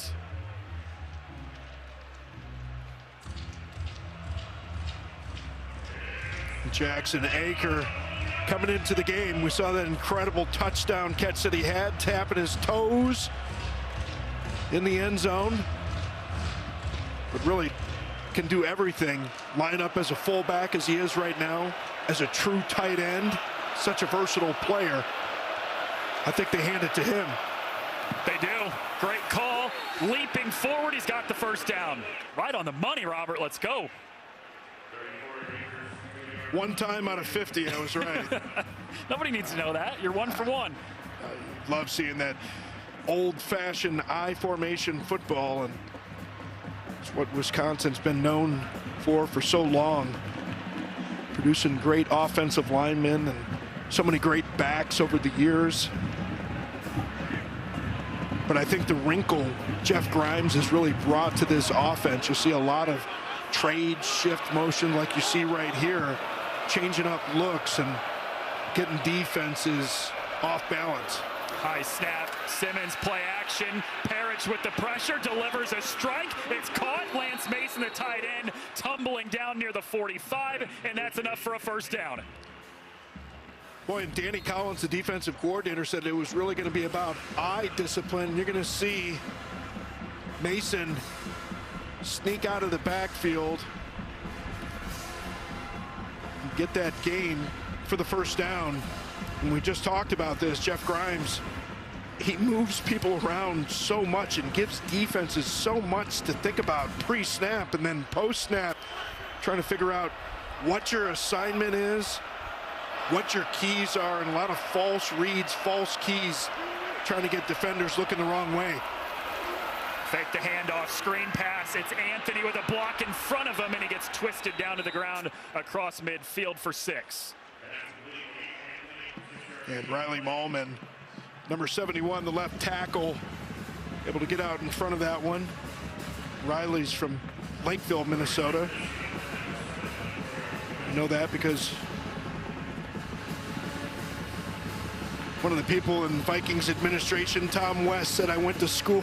Tom West said he went to school with Riley's father, Jason, at St. Cloud. So one of the defectors went to the other side in the battle. Oh, high snap again. Simmons just corrals it off a deflection, lets it rip. Oh, pass is caught. Lance Mason again. Hunter Simmons, what a play from the quarterback to keep that ball up. Perfectly layered ball here from Hunter Simmons over Coy Parrish. You're going to watch Parrish elevates, gets the hand up, just not able to get it there. Tremendous throw, and this is why Hunter Simmons is in the game. Make throws like that. Leading receiver for Wisconsin this season, makes back-to-back catches. That one goes for 26 on a ball that just cleared the leap of Coy Parrish.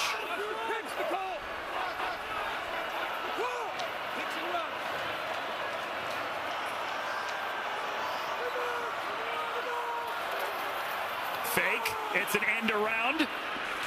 Kekahuna's dropped in the backfield. John Nestor, he's been everywhere tonight. The discipline of John Nestor on the backside. Forget about the eye candy. I know what my responsibility is. I need to stay home and make that play and finish, most importantly. Not always the easiest thing to do in these kind of conditions. Just wrap and make the play. We've seen interceptions, we've seen tackles for loss, we've seen them in the box on runs. Fumble staying recovery. Home, discipline play. Thank you, partner. Forgot about that one. 2nd and long. Give, Dupree, and he's just clipped down at the 20 by Parrish.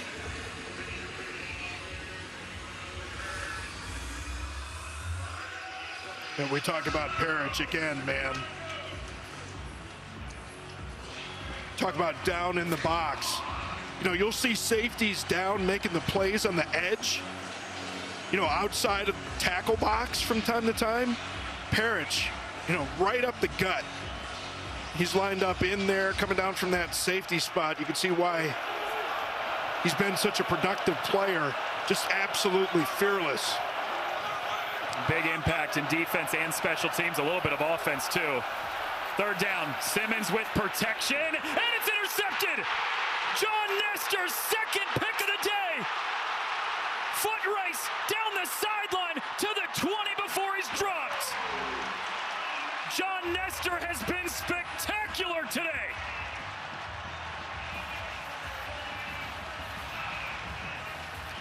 Really just a poor decisions here by Hunter Simmons.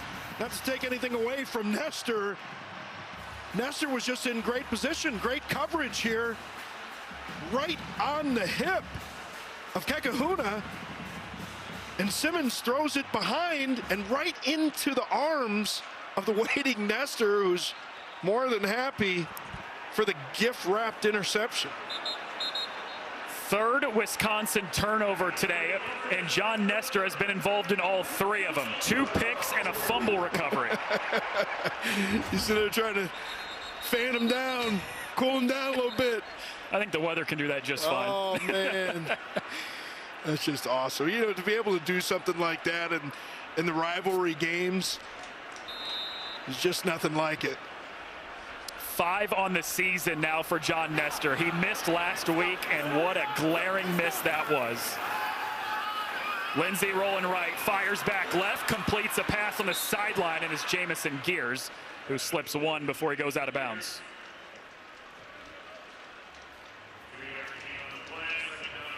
This is the 4th drive for Minnesota that started in Wisconsin territory, Robert. They've only come away with 3 total points. This feels like a drive after that big momentum swing on the interception where you got to get 7 here, right? Well, I'd like to say yes, you're supposed to, but I'm sure they'd be happy with any kind of points. Yeah. You want to be able to end the drive successfully, especially in the red zone with some points.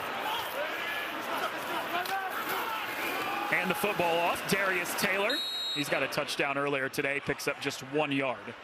Well, we saw earlier in the game, we saw this Badger defense. Quick change, the missed field goal. Didn't give up any points on that turnover earlier in the game. And these guys really have been the lifeblood of this team that has struggled so much offensively this season. And these guys, like, you just watch them on film, especially over the last few weeks. They're just playing with their hair on fire, just absolutely physical and relentless. 3rd and 7. Lindsey floats it back in the end zone, caught Jamison Gears. Touchdown Gophers and a snow angel to celebrate.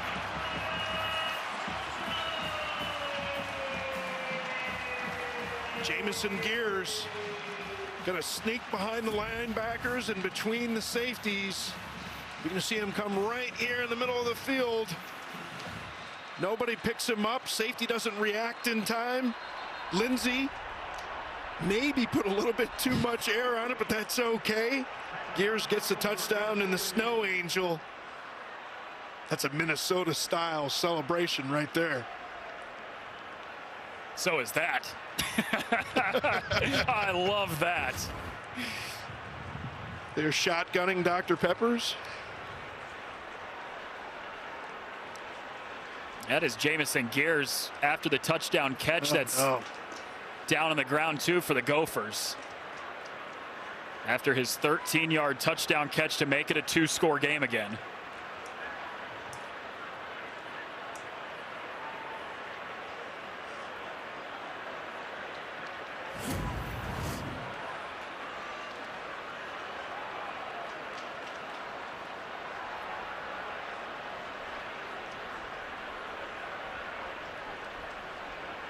Man, something happened after that celebration where he holds onto that left knee.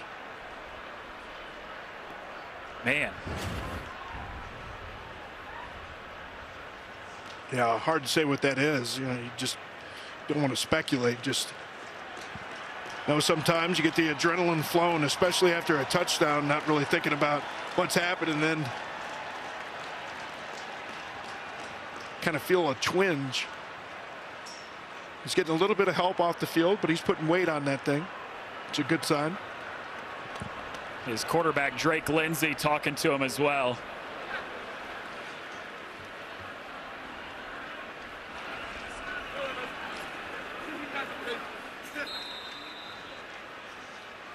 Of course, Lindsey's grandfather was a fullback for the Vikings back in the late 60s. Brady Denneberg, the point after, 10-point lead. Minnesota turns the defense into offense. John Nestor's second pick today results in a Jamison Gears touchdown catch.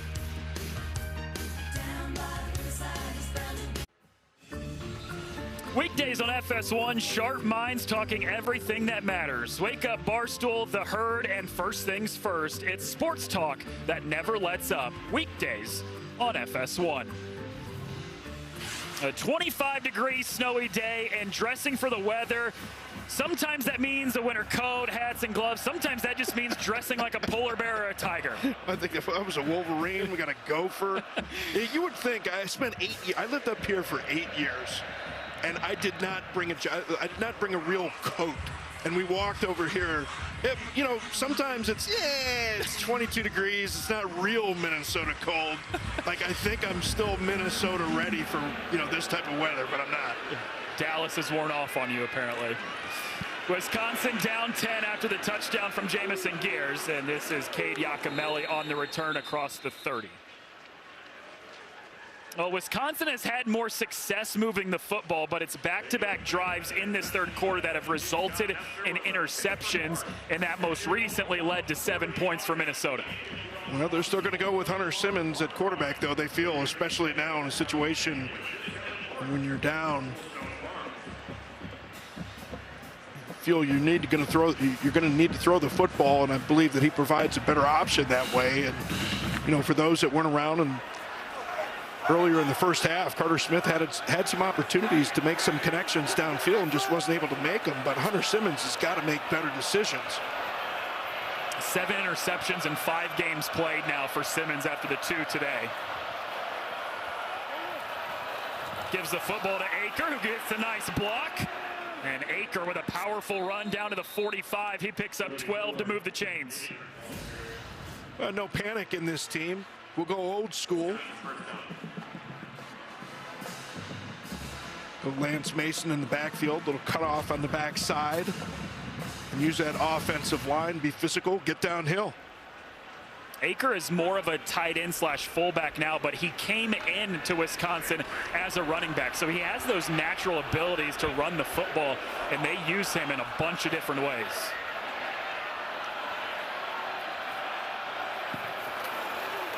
On first down, it's Dupree, and he is slammed to the ground after no gain. Baranowski with the stop.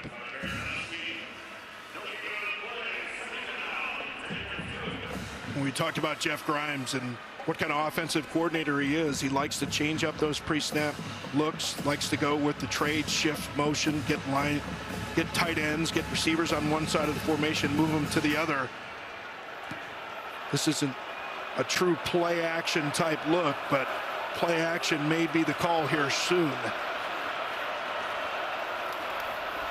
Simmons gives the football off to Dupree, and Dupree runs into the official, spins away, and stays on his feet down to the 35. What a run, 20 yards. Well, a little bit of everything. Little spin move, and you called it, partner.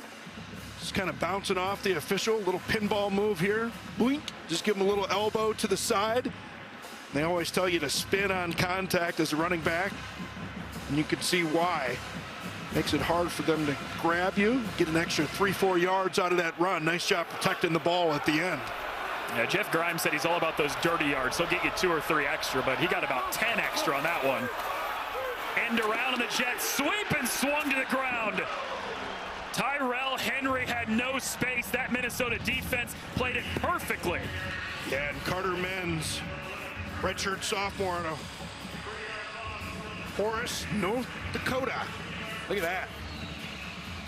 Nice and disciplined on the backside of it. He's feeling it. That's excitement. He knows a little bit about that rivalry, being from North Dakota. His defensive coordinator, Danny Collins, said they are so excited about him and what he can become in the future. Took a big step this year, thinks he can take another. Second and long. Here's the play action you talked about. Simmons with a lot of time, zips it to the near sideline, and it's caught by Tucker Ashcraft. Gets a few of those yards back, but it is 3rd and long.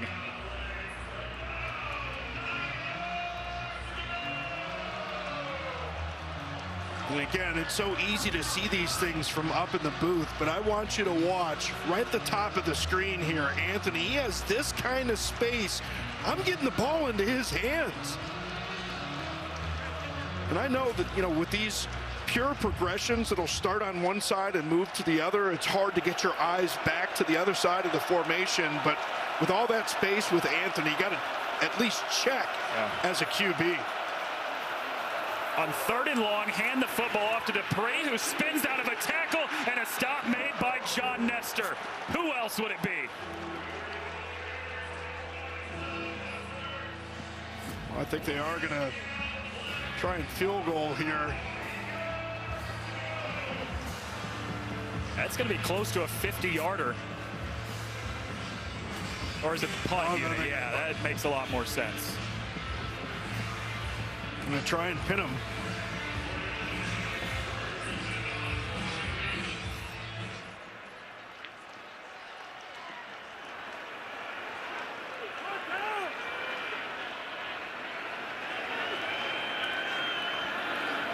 Bertram's to punt.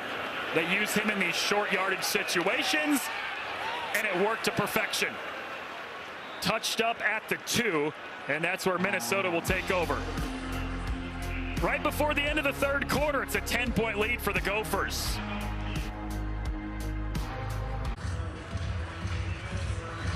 Perfect weather for the battle for Paul Bunyan's axe, just as they want it to be. Wisconsin and Minnesota near the end of the 3rd quarter, and the Gophers with a 10-point lead and the football, but Wisconsin was able to pin them back to their own 1. So an opportunity here for the Badgers defense to come away with a big stop. And who knows, potentially at 2 points.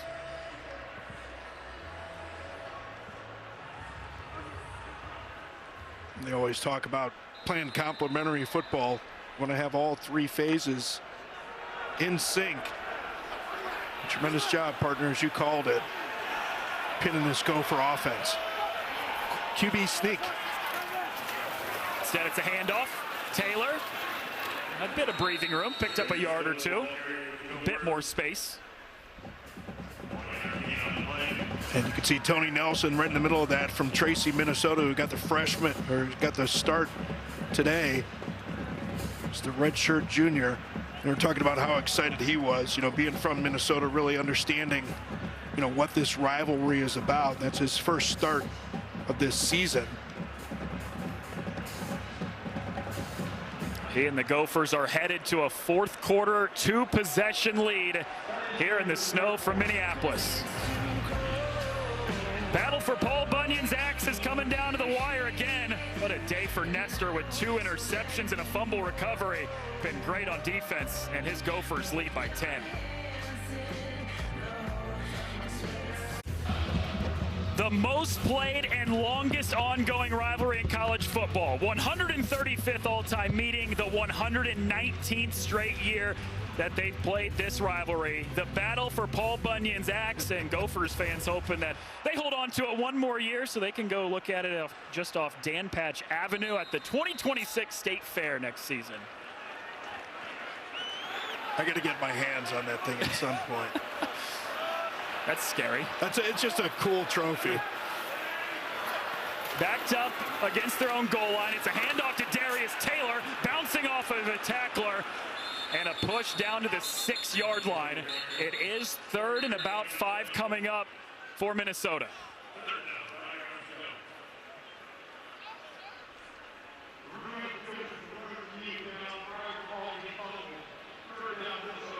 The ball came out, but said that he was ruled down just before. Stays 3rd down. They get another shot at Posa, the true freshman linebacker, part of that duo of excellent true freshman linebackers with Catalano. Big 3rd down here. All kinds of space. Lindsey to throw from his own end zone, drops it off on a check down to Bibber, who's planted immediately, and it's 4th down.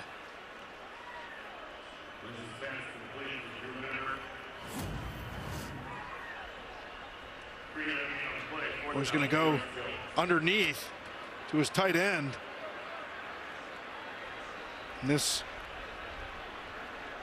Badger defense, Posa, once again, watch this space on the outside to Brockington, who I had pointed out before the play. You know, sometimes you just want to make those quick decisions, and he's lined up here for the punt. Does boot it away, and a nice one too. Has Tyrell Henry retreating back. He lets it hop out of bounds. Still pretty solid field position for Wisconsin, just outside of their own 45 after a 48-yard punt. It's a pretty good punt, though, in these conditions. Yeah, no doubt. Be in that situation. Obviously, we've seen this Badger offense struggle here in the second half with the turnovers. And Minnesota defense, as it's done all season long, playing in opponents' backfields. Only one game on the season they not had at least 5 tackles for loss, and time again, it's been number 17, John Nestor. Fumble recovery, the interception, return there. We've seen him make so many big plays today.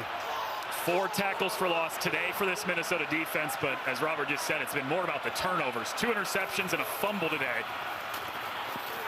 Dupree with the carry, 3 yards, and Baranowski, the linebacker, comes in to make the hit.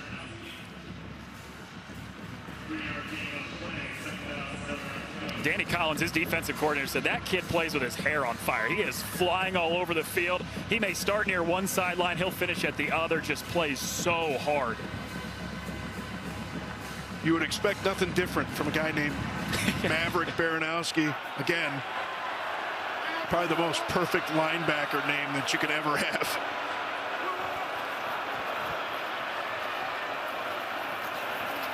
Second and 7. Dupree spinning away from one, but he got stacked up right at the line of scrimmage. It was Jalen Logan Redding initially, made him turn back. Watch the move that Redding is just out of frame here, but he gets free. And he forces Dupree to cut that thing back into the help. And that's something Danny Collins, defensive coordinator, talked about, learning the capabilities of these individual players and having them execute techniques like that, getting that penetration.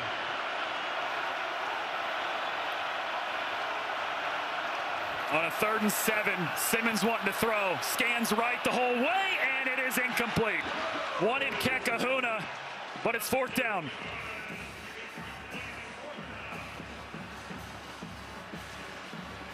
Boy, it just looks like it's more missed opportunities. We saw it in the first half with Carter Smith. And here, Vinny Anthony is going to be open in this area, getting a high-low on the safety. And again, we talked about the difficulty of defenders and the breaks that they can get on footballs. If you throw that thing as soon as he comes open, that's 1st down. Sean West has to punt it away, the 5th today for the Badgers. It takes a bounce and stops at the 18.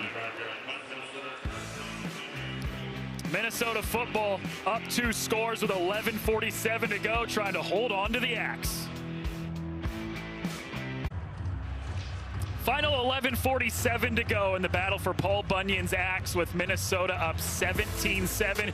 You said this to me 3 or 4 weeks ago, Robert. You said it again earlier tonight, but the battle for Paul Bunyan's Axe is by far your favorite trophy game. Yeah, it really is. You know, the idea that you can get arrested for carrying that thing around an airport, I don't know, there's something that's pretty funny, but old brass spittoon, I'm sorry, that was just nasty. But, you know, just the tradition in college football just separates it. And even in this era with all the changes, NIL and everything, the tradition is still special. Lindsey to throw on a crossing route. It's caught by Brockington. Spins away from a tackler, and he's across the 35 for a big play on the first play of the drive of 19 yards. And Greg Harbaugh, the offensive coordinator for Minnesota, he talked about the development of Drake Lindsey and just how calm and poised he is and how well he sees the field. Nice and tall in the pocket, smooth delivery. He's making big strides. Called him an elite studier. He said that kid is in the building nonstop, watching film, doing whatever he can to get better. Looks to throw here on the check down to Taylor, who's planted at the 40 for 3 yards. Yeah, he said part of the reason is he's got all line courses, right? It's like he's in the building all the time, even when he's taking his classes. But, you know, they said that he's running the wide receiver meetings. He's taken all of those big steps. And as a quarterback, not just a leader of the offense, but really sees his role as a leader over the whole team. And again, we talk about Max Brosmer, former Gopher quarterback, is going to be getting his first start for the Vikings this week. against the former quarterback for the Vikings, Sam Darnold. Drake Lindsay learned a lot from him. Hands the football off to Ejeboy, bouncing left side, and Ejeboy carries the defense with him just shy of midfield to move the chains. Boy, I love this cut by Ejeboy. You make those cuts late. This is what they call pressing the line of scrimmage. Watch how he gets all the way up before he makes this cut to the backside. It forces those linebackers to think he's going to stay front side, and he covers all that ground. And that's tough to do in these kind of conditions, to cover that kind of lateral ground with a cut without slipping. The force that you need to do that, that's elite, as PJ Fleck would say. Yeah, you beat me to it. I was going to say, with the snow and the slippery conditions, to be able to do that is impressive from Ejeboy. They'll hand it off to him one more time, and Ejeboy is ripped to the ground across midfield by Mason Posta, the linebacker, with back-to-back stops.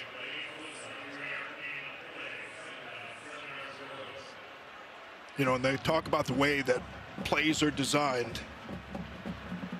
You've got runs, you've got counters off of those runs, and then you have that play action, and that's an element we may see here, because the Badger defense is reeling just a little bit. You get into those heavy run sets, especially when you've got Bierman, your tight end, in the game. Go heavy play action and get a shot downfield. It's a second down give to Taylor after he spent the last couple plays on the bench, and he picks up just a yard before Parker Peterson is there for Wisconsin.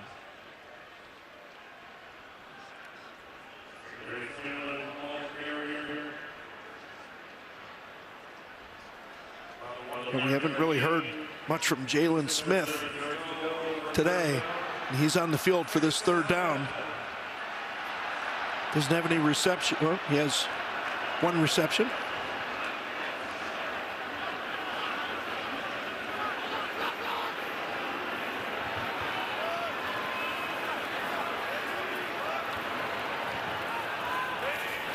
It's a 3rd and 6. Lindsay to his tight end, Gears. And Gears is stacked up about 2, maybe 3 yards shy of the marker. I think they're going to go for this one. At least line up like they're going to go for it. Try him off sides. Nope. Here comes punt team. Punt unit trotting out on the field. Lindsay coming off the field. We hear some boos raining down. I kind of like this call, though. I mean, you got the opportunity to pin them back inside their own 10 or 5, potentially up 2 scores. Maybe not. I don't know. Remember, I'm in the press box. I feel much more comfortable making the call to go for it.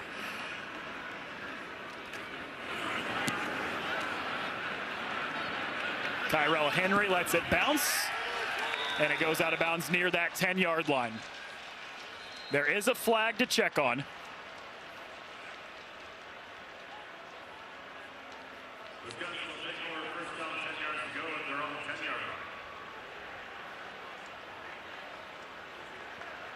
Looks like that's going to be on Wisconsin.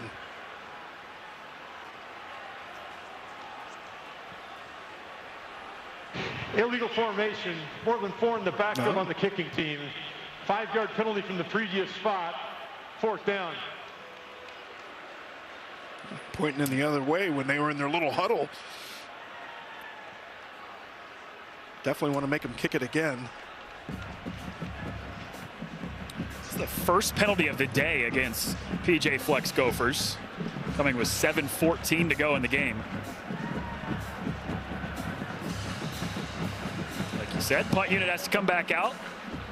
Well, yeah, you know, you go 4th and less than 5 in that area of the field. You go with a punt safe, so you have your defensive personnel on the field, and now back them up 5 yards. Guys are a little bit tired. They had to run downfield. You get your rush unit on, try and go for the block. Tom Weston to punt it away. There's a little bit of a shorter punt, and Henry calls for the fair catch around the 12. Badgers got to make something happen. Down 2 scores with 7:08 to go. John Nestor's had himself a day for this Gophers defense, wouldn't you say? Yeah, I would say, partner. Look at that form on the tackle right there. The tip from Baranowski that he brings in for the interception. Tackles for loss. Gets an interception himself. Almost takes it back for 6. It's a pretty good day. 2 interceptions, fumble recovery, couple tackles for loss. What hasn't John Nestor done today in his return to the lineup after missing the Northwestern game a week ago? He and the defense will try to keep the axe here in Minneapolis for a 4th time in the last 5 years. Up 2 scores, Hunter Simmons and Wisconsin pinned back at their own 11 to start the drive. Fakes the handoff. Simmons pumps, now takes the check down. It's caught. Eugene Hilton, the son of longtime Indianapolis Colts wide receiver T.Y. Hilton's first grab. But he's a heck of a player, and you could see Hunter Simmons with the pump there. He was trying to go down the field to Vinny Anthony, but good coverage on the back end. And what do you think was in coverage back there? I get one guess? You got one guess. All right, John Nestor. That's the guy that was in coverage there, partner. Man, I got it. You see more of this trade shift motion. Watch for some misdirection here. Play action. His play action caught by Anthony. Oh, he dropped it. Pulled it in, but the hit applied by who else? Your turn to guess. Yeah, John Nestor. And that hit came in a little bit early. Incompletion would have been much of a gain anyway. And these guys knew coming into this one, Danny Collins, defensive coordinator, they knew what Jeff Grimes, the offensive coordinator for Wisconsin, likes to do. Likes a lot of eye candy, likes to get your eyes in the wrong place. But they've been disciplined for the most part on the back sides of those plays. 3rd and 5. Simmons surveys, has protection, now tucks the football and runs, and he takes a hit near the 21 by Maverick Baranowski, and he is just short.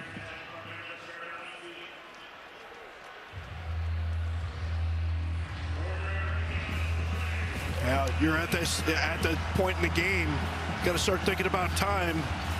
Down 10. They go with the substitution. Minnesota, of course, allowed to substitute as well.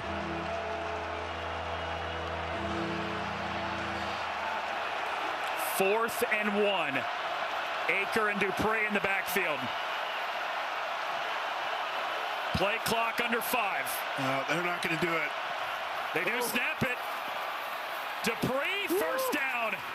And still up and finally swung to the ground near the 27. Move the chains, and this game is still alive for the Badgers. Oh, the little jump cut by Dupree here to the outside. Love to see this. Get up into the line of scrimmage, get to the outside, and get vertical as soon as you can. Nice physical finish to the run, picking up the first down. You know, I thought, you see so many times the quarterbacks, they do those exaggerated signals. They go up to the line of scrimmage, act like they're all excited, especially when it gets under 5 seconds. And they're just trying to draw that defense off. But with the limited number of possessions and down 10, they figured they needed to go on 4th. Simmons stepping up, eluding pressure. Takes it himself, and he runs out of bounds for a nice gain of about 7 yards.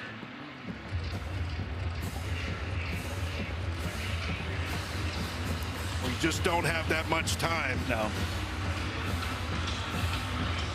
We need to get this done before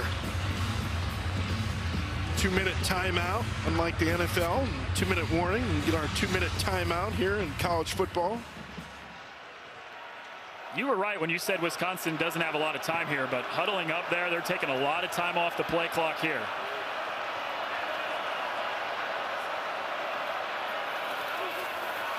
Simmons to throw on 2nd down, zips it over the middle to Brooks. Bouncing off one tackler, and he gets pushed across midfield down to the 47. He picks up 18 and a first down. Boy, an impressive throw here from Simmons. Nice and poised in the pocket, gets the top of his drop, and pulls the trigger, and you wonder how many first-team reps he even had this week. They go quickly on the pace, and that pass is caught. What a grab by Lance Mason, the tight end, laying out for the football. Boy, you don't see tight ends go down and make catches like that too much, especially in these conditions. 2nd and short. Simmons wisely gets rid of the football. Clock stops with 3:24 to go. It's 3rd and 1. P.J. Fleck wanting an intentional grounding there. Oh, and they do throw the flag late.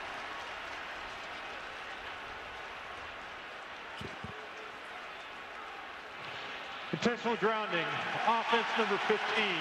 The ball will be placed at the spot of the foul. It includes a loss of down, 3rd down. That hurts. Well, the keys here, throwing it from inside the pocket. Gets past the line of scrimmage, but saying no receiver in the area, and if you're inside the pocket, even if it gets past the line of scrimmage, has to be a receiver in the area. And that's a little subjective there sometimes, but I think a good call. Well, 3rd and 1 becomes a 3rd and 12 here for Simmons in Wisconsin.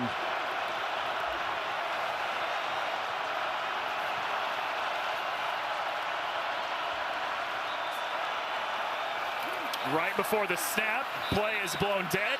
I don't think anybody on the field knows it. Ooh. So that play is blown dead. The sack will not be upheld there. Yeah, be careful here. Don't get any dumb penalties after the play. You're already backed up so much. The emotions run high in these rivalry games, but the officials blew the whistle, and defensive. Prior to the ball being snapped, timeout, Minnesota, their first of the half. It will be 36. Timeout on the field. Minnesota gets the timeout and a free shot on Hunter Simmons there, as Badger fans would say. 3:24 to go. Wisconsin running out of time here in Minneapolis.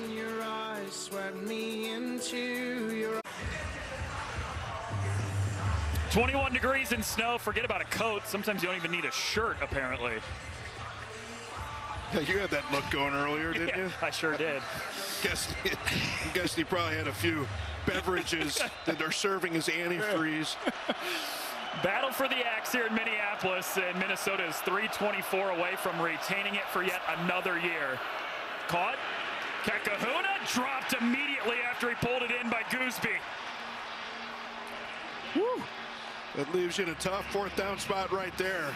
That's one of those all or nothing plays, because if the defense reacts up on that one, you've got a long way to go.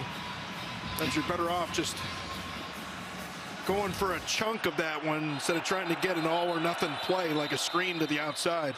The defense was about 30 yards downfield celebrating, and they realized timeout, Minnesota, their 2nd of the half. That it was 4th down. And that it was seconds in length. 4th down, and that Wisconsin was going to pick up the pace down 2 scores and 3 minutes to go. They had to sprint all the way back, and Gophers end up needing to take a timeout before they were set.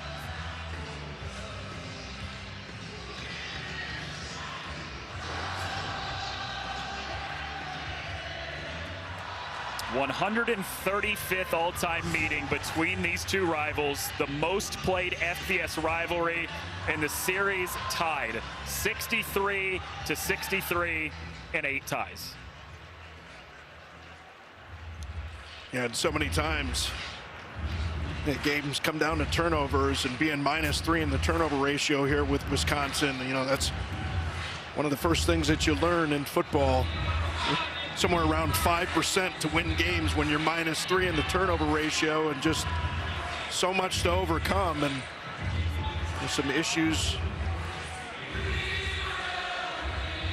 with the play calling. Well, maybe not the play calling, maybe some of the clock management. I thought they've kind of put themselves behind the 8 ball here a little bit with their clock management, but as it is, 4th and 11, all or nothing. Need this here. Simmons on 4th and 11. Has time, fires. Oh, big collision inside the 30, and it's incomplete. Aiden Gooseby. I mean, that's about as hard but clean hit, as you'll see in today's game, and he times this up perfectly. Oh my goodness. Well, that's close. That's close. Right in the head. You know, they'll probably get a review for targeting on that, but looked clean initially to me. Can't be, you know, it's going to be a defenseless receiver. Can't be a hit to the head or neck area. And as nasty as it looks, I guess we're going to see if there'll be a review.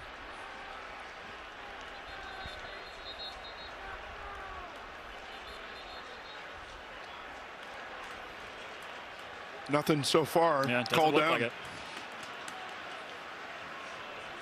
Minnesota takes over up 10 with 2:52 to go. Wisconsin does have all 3 timeouts left and the 2-minute timeout. Give to Darius Taylor. Oh, look at that powerful run. Carries a defender with him down to the 44. He picks up about 8.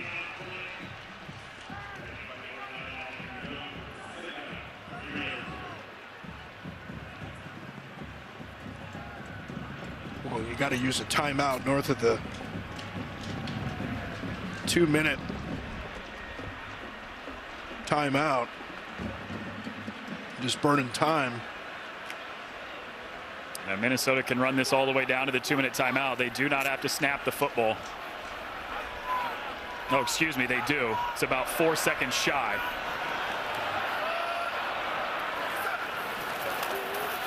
Do give to Taylor. Lowers the shoulder. He's got the first down.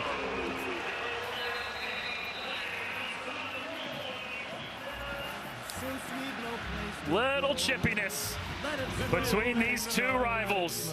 The battle for Paul Bunyan's axe, with Minnesota up 10 and the football with 2 minutes to go on FS1. The lights are turned way down low. Let it snow, let it snow, let it snow.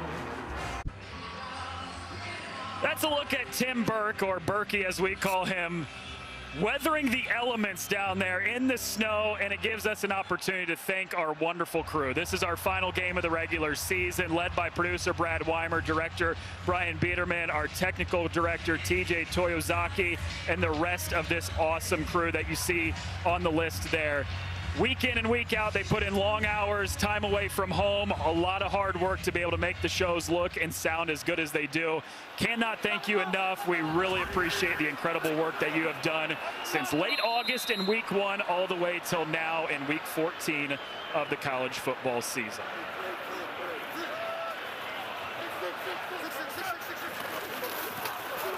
Darius Taylor, patient run behind that offensive line. He picks up 1, and Wisconsin will use the first of their 3 remaining timeouts. Charge timeout, Wisconsin, their first of the half. It will be 30 seconds in length. Boy, and really, we talked about this Wisconsin team beating 2 ranked opponents in their previous 3 contests. One against Washington, who was ranked at the time, and of course Illinois, that was ranked at the time. Started to get some things figured out, but turnovers so difficult to overcome, especially when that turnover ratio, as I said before, being -3 in the turnover ratio. Can't win many ball games that way. And they felt that they needed to make the change, and I agreed with the change. I thought that they might make it. At the end of that first half, we saw Simmons come in, make a big completion, and then second half, used him the entire time, and one of the interceptions just kind of tipped, maybe stared it down a little bit, and the second one threw behind his receiver, pretty much all on him. This is Darius Taylor again. He's gone over 100 yards for the 3rd time this season. Luke Fickell takes another timeout. With 1:52 to go, trying to force a 4th down and a punt, get the football back, but down 2 scores. It is a giant hill to climb out of.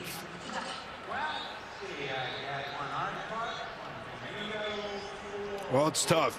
You know, life's not out to get you. It's not out to do you any favors either. And you know, you look around college football, you look around any level of football, and teams in November, you have injuries stacked up in a lot of places. Obviously, we know quarterback's the most important position probably in any sport. And when you have multiple quarterbacks that you have to insert into an offense, it can be difficult to win ball games. And that's what we've seen from this Wisconsin team. 4 different starting quarterbacks. We talked about, you know, looking around the college football landscape, just aren't many teams that have had to do that. Of course, they go back to a different quarterback today. 3rd and long, they hand the football off to Javon Tracy, the wide receiver. He's across the 30. A first down. And waving goodbye as Javon Tracy says good night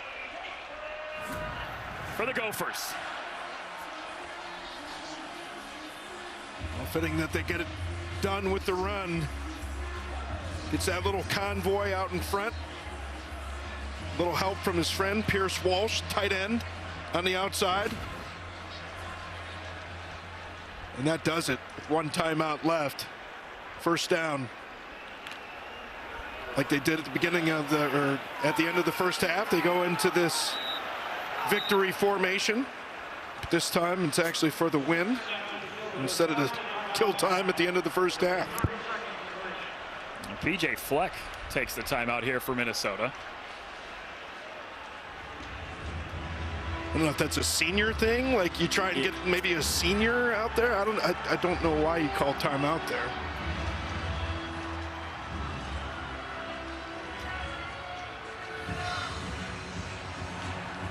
The 135th all-time meeting, the 77th for the Axe. And for the 4th time in 5 years, Paul Bunyan's Axe will reside in Minneapolis. Careful carrying that thing around in this snow, I'll tell you that. It's a weapon.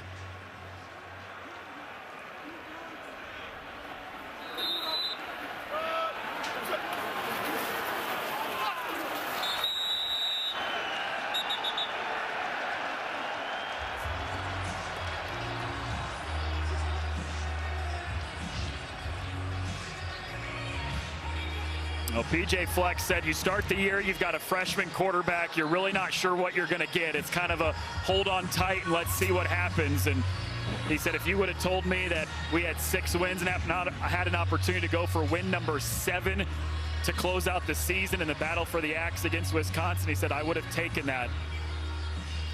And they will get that win number 7 of the season and stay perfect at home.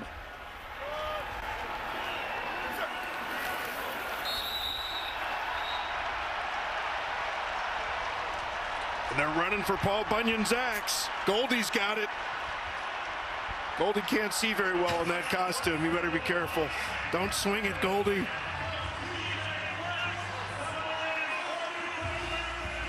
Fourth time in 5 years that Minnesota wins Paul Bunyan's Axe. They keep it here in Minneapolis as PJ Fleck and company get it done 17-7 over Wisconsin.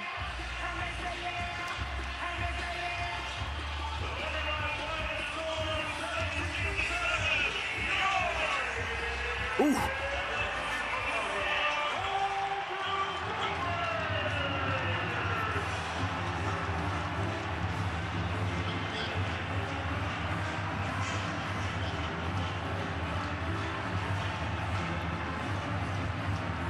When you get a lot of fans running out on the field, you need to be real careful with that thing. Jeez.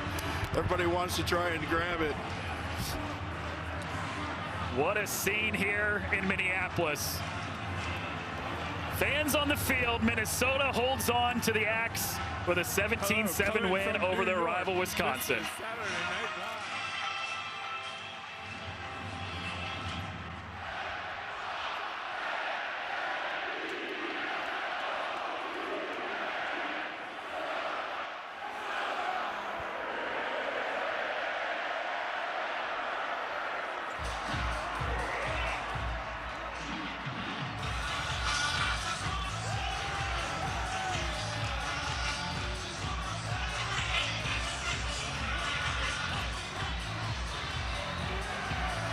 What it's all about right there, though.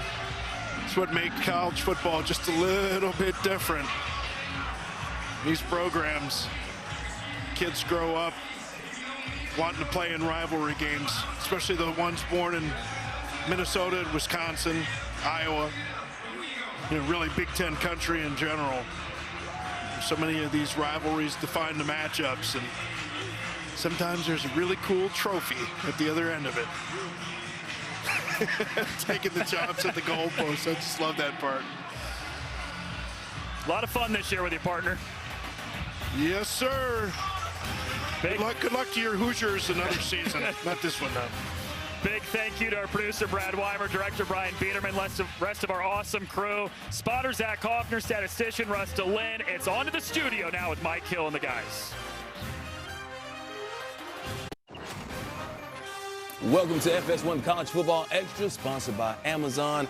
Everything for every fan on Amazon.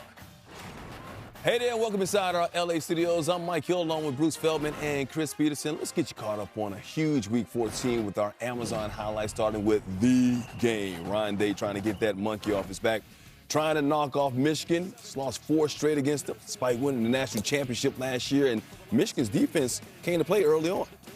They got this big turnover here, and you're feeling like, all right, things are going well. They got a big run on the first play from scrimmage, then on defense steps up. Feels like maybe this is going to be their day again, right, Coach? Except for Jeremiah Smith. And Julian Sand passing the ball to Jeremiah Smith. Of course, Smith, one of the best in the business. They were down 6-0. That was the biggest deficit of the season. That touchdown gave Ohio State a 10-6 lead, and then Sand to Brandon Ennis. They were incredible on 3rd and 4th down in this game. That was a 3rd down conversion again. That made it 17-9, and then in the second half, it was all Ohio State. Sand. Carnell Tate, 50-yard bomb right there. Oh, the monkey off the back. They end that 4th-game slide. They get into the Big Ten championship game, 27-9 over their rivals. Rob Stone, the Big Noon Kickoff crew with more. Now the 4-game losing streak to the rivals is over, and here inside Michigan Stadium, they are going 0-8. Look at Oh. Yeah, the Buckeyes remain unbeaten. Hey, sorry, Charles. Coach, what impressed you about the Buckeyes win today? Well, first, it's clear it's not 1,000 days or whatever. It's now, 2 minutes? Yes. We're already on the next year, No, this baby. was a thorough beating. It was a 40-minute possession time to 20. They controlled the line of scrimmage. Mark said it. The last 23, now 24 games, whoever wins the line of scrimmage wins. Ohio State has gotten better and better and better since the first day we saw them against Texas. That will be a very difficult team to beat in the next month. Yeah, I mean, look, they came out and performed. They beat us every which way they possibly could. For me, it's always a lot of respect, for the guys on the other side. I got a chance to go over and speak to Caleb Downs, who I think is, a tremendous player. Can't wait to see him on the next level. Look, they came and handled business. Yes, they did. There's nothing else I can say. Yes, they do. Look, Ohio State is the most complete team in the country. Defensively, they're tremendous. Offensively, they throw the football. They run the football with their emergence of Bo Jackson. They're going to be a tough team to beat in the Big Ten championship next week, but also in the college football playoff. I think we learned a lot about Julian Sand, right? First time in this matchup, big stage like this. Struggled early. Those first couple of passes, a little bit concerned. Really responded, came back, and then this defense. I mean, they've allowed, 9 touchdowns so far the entire season? They have been lights out week after week, game after game. Credit to this coach staff and Ryan Day. The 2 red zone stops early in the game. I think Ohio State was still the far superior team, but that kind of set the tempo for the rest of the game. 2 red zone stops. So Ryan Day gets that Wolverine off his back. The 4-game losing skid to his rivals is over. Up next, Indiana next Saturday in the Big Ten championship game. That's right, Rob. Ohio State, of course, started the season 1-2 against Texas. In before the playoffs, 1-2, Ohio State, Indiana, Big Ten championship game. That's next Saturday in Indianapolis. It's on Fox. Our coverage starts at 6:30 Eastern time. So let's look ahead, man. 2 great offenses, 2 great defenses, 1-2. Who do you like and why? I mean, and both first time Big Ten history that both teams were undefeated playing for this championship. Yeah. I mean, and it could decide Heisman Trophy. Yep. This is going to be spectacular. I don't know. It just seems like Ohio State is clicking and playing at a high level. I mean, Michigan's defense is really elite. If they had a little bit more offense, I think that things could be a little bit different. But they are getting better each game, it appears. And setbacks, because it's always about these random events, momentum swings, and how you respond to things in these games. And that just doesn't bother Ohio State, especially their redshirt freshman quarterback. He is something special, and he's got special guys around him. And, Bruce, the thing that just jumps out to me is the run game for Ohio State's getting better and better. Yeah. This is a tough team to beat right now. Yeah, Bo Jackson was a question mark. I think the whole run game, especially, look, last year Will Howard could run. They don't want Julian Sand running. I don't think Julian Sand wants running, but they've found a run game. I would pick Ohio State in this game, but I would not be shocked if Indiana beat them. Being at, like, we had Big Noon last year in Columbus when it was the Hoosiers came in there, they were rolling, and they weren't ready for prime time. I think what we've seen from them, and I go back to, it was one game, but it was a statement game when they won at Autzen and did what they did on both sides of the ball. I think they're a much better team. They're better than they were last year. Better on the O-line, deeper group of receivers, and I think they're really good on defense. And then you got Mendoza, who gives them a little more in the run game than what they had last year from the quarterback position. He's playing at such a high level. I think they're good enough to win a national title. I'd still pick Ohio State to win the game, but it wouldn't shock me if they lost. I think Curt Cignetti likes it that way. He likes people doubting his team. And I think a lot of people have been. I was doubting them last year, and it was like, these guys are for real. This year, a little bit of the same. They go into Autzen, knock those guys off. They get behind really late. Oh, the parade's over at Penn State. They come back, get it done. Kind of doubting them again. It's going to be interesting. Yeah, this could decide the Heisman winner. This could decide, obviously, who's going to be the number one seed in the playoffs. But regardless, the loser's still going to be in the playoffs. We'll see what happens there. Meanwhile, Miami needs a lot of help to reach just the ACC title game, but they could also make the playoff if the chips fall right. Taking on Pittsburgh today, needed to make a statement against the number 22 team in the land, and Malachi Tony did it all, Bruce. He is the best player Miami has. He was a former high school quarterback. He's thrown a couple of touchdowns this year. He's a dynamic receiver. They give him handoffs. Here it's a slick play, and you see him catching a touchdown pass. They blew Pitt off the field. This is the same Pitt team that 2 weeks ago Notre Dame blew off. See if it's enough to move them up a little bit. Meanwhile, Texas Tech is in the Big 12 title game, trying to finish strong against West Virginia. Did just that. Baron Morton to Caleb Douglas. Great catch by Douglas right there. Juggling, getting the feet in, and 49-0. They roll against West Virginia. They will play BYU in that Big 12 title game. BYU finishing against UCF. Down 14-0 early, but all Cougars after that. What a strike, boy. Bear stepped into that throw, almost threw it right through him. And the freshman Bear Bachmeier to Parker Kingston. 46-yard touchdown. BYU wins it 41-21. Mountain West Championship matchup Friday night on Fox is going to be determined by computer rankings. I'd like to determine at least one team in there. Would that be Boise State? I'm good with that. Okay, three-way tie right now between your Boise State team, New Mexico, San Diego State. It'll be a four-way tie if UNLV wins tonight. All right. Coming up, Maryland takes on Michigan State. That's at Ford Field. We'll see you right back here at the half. Enjoy it, everybody.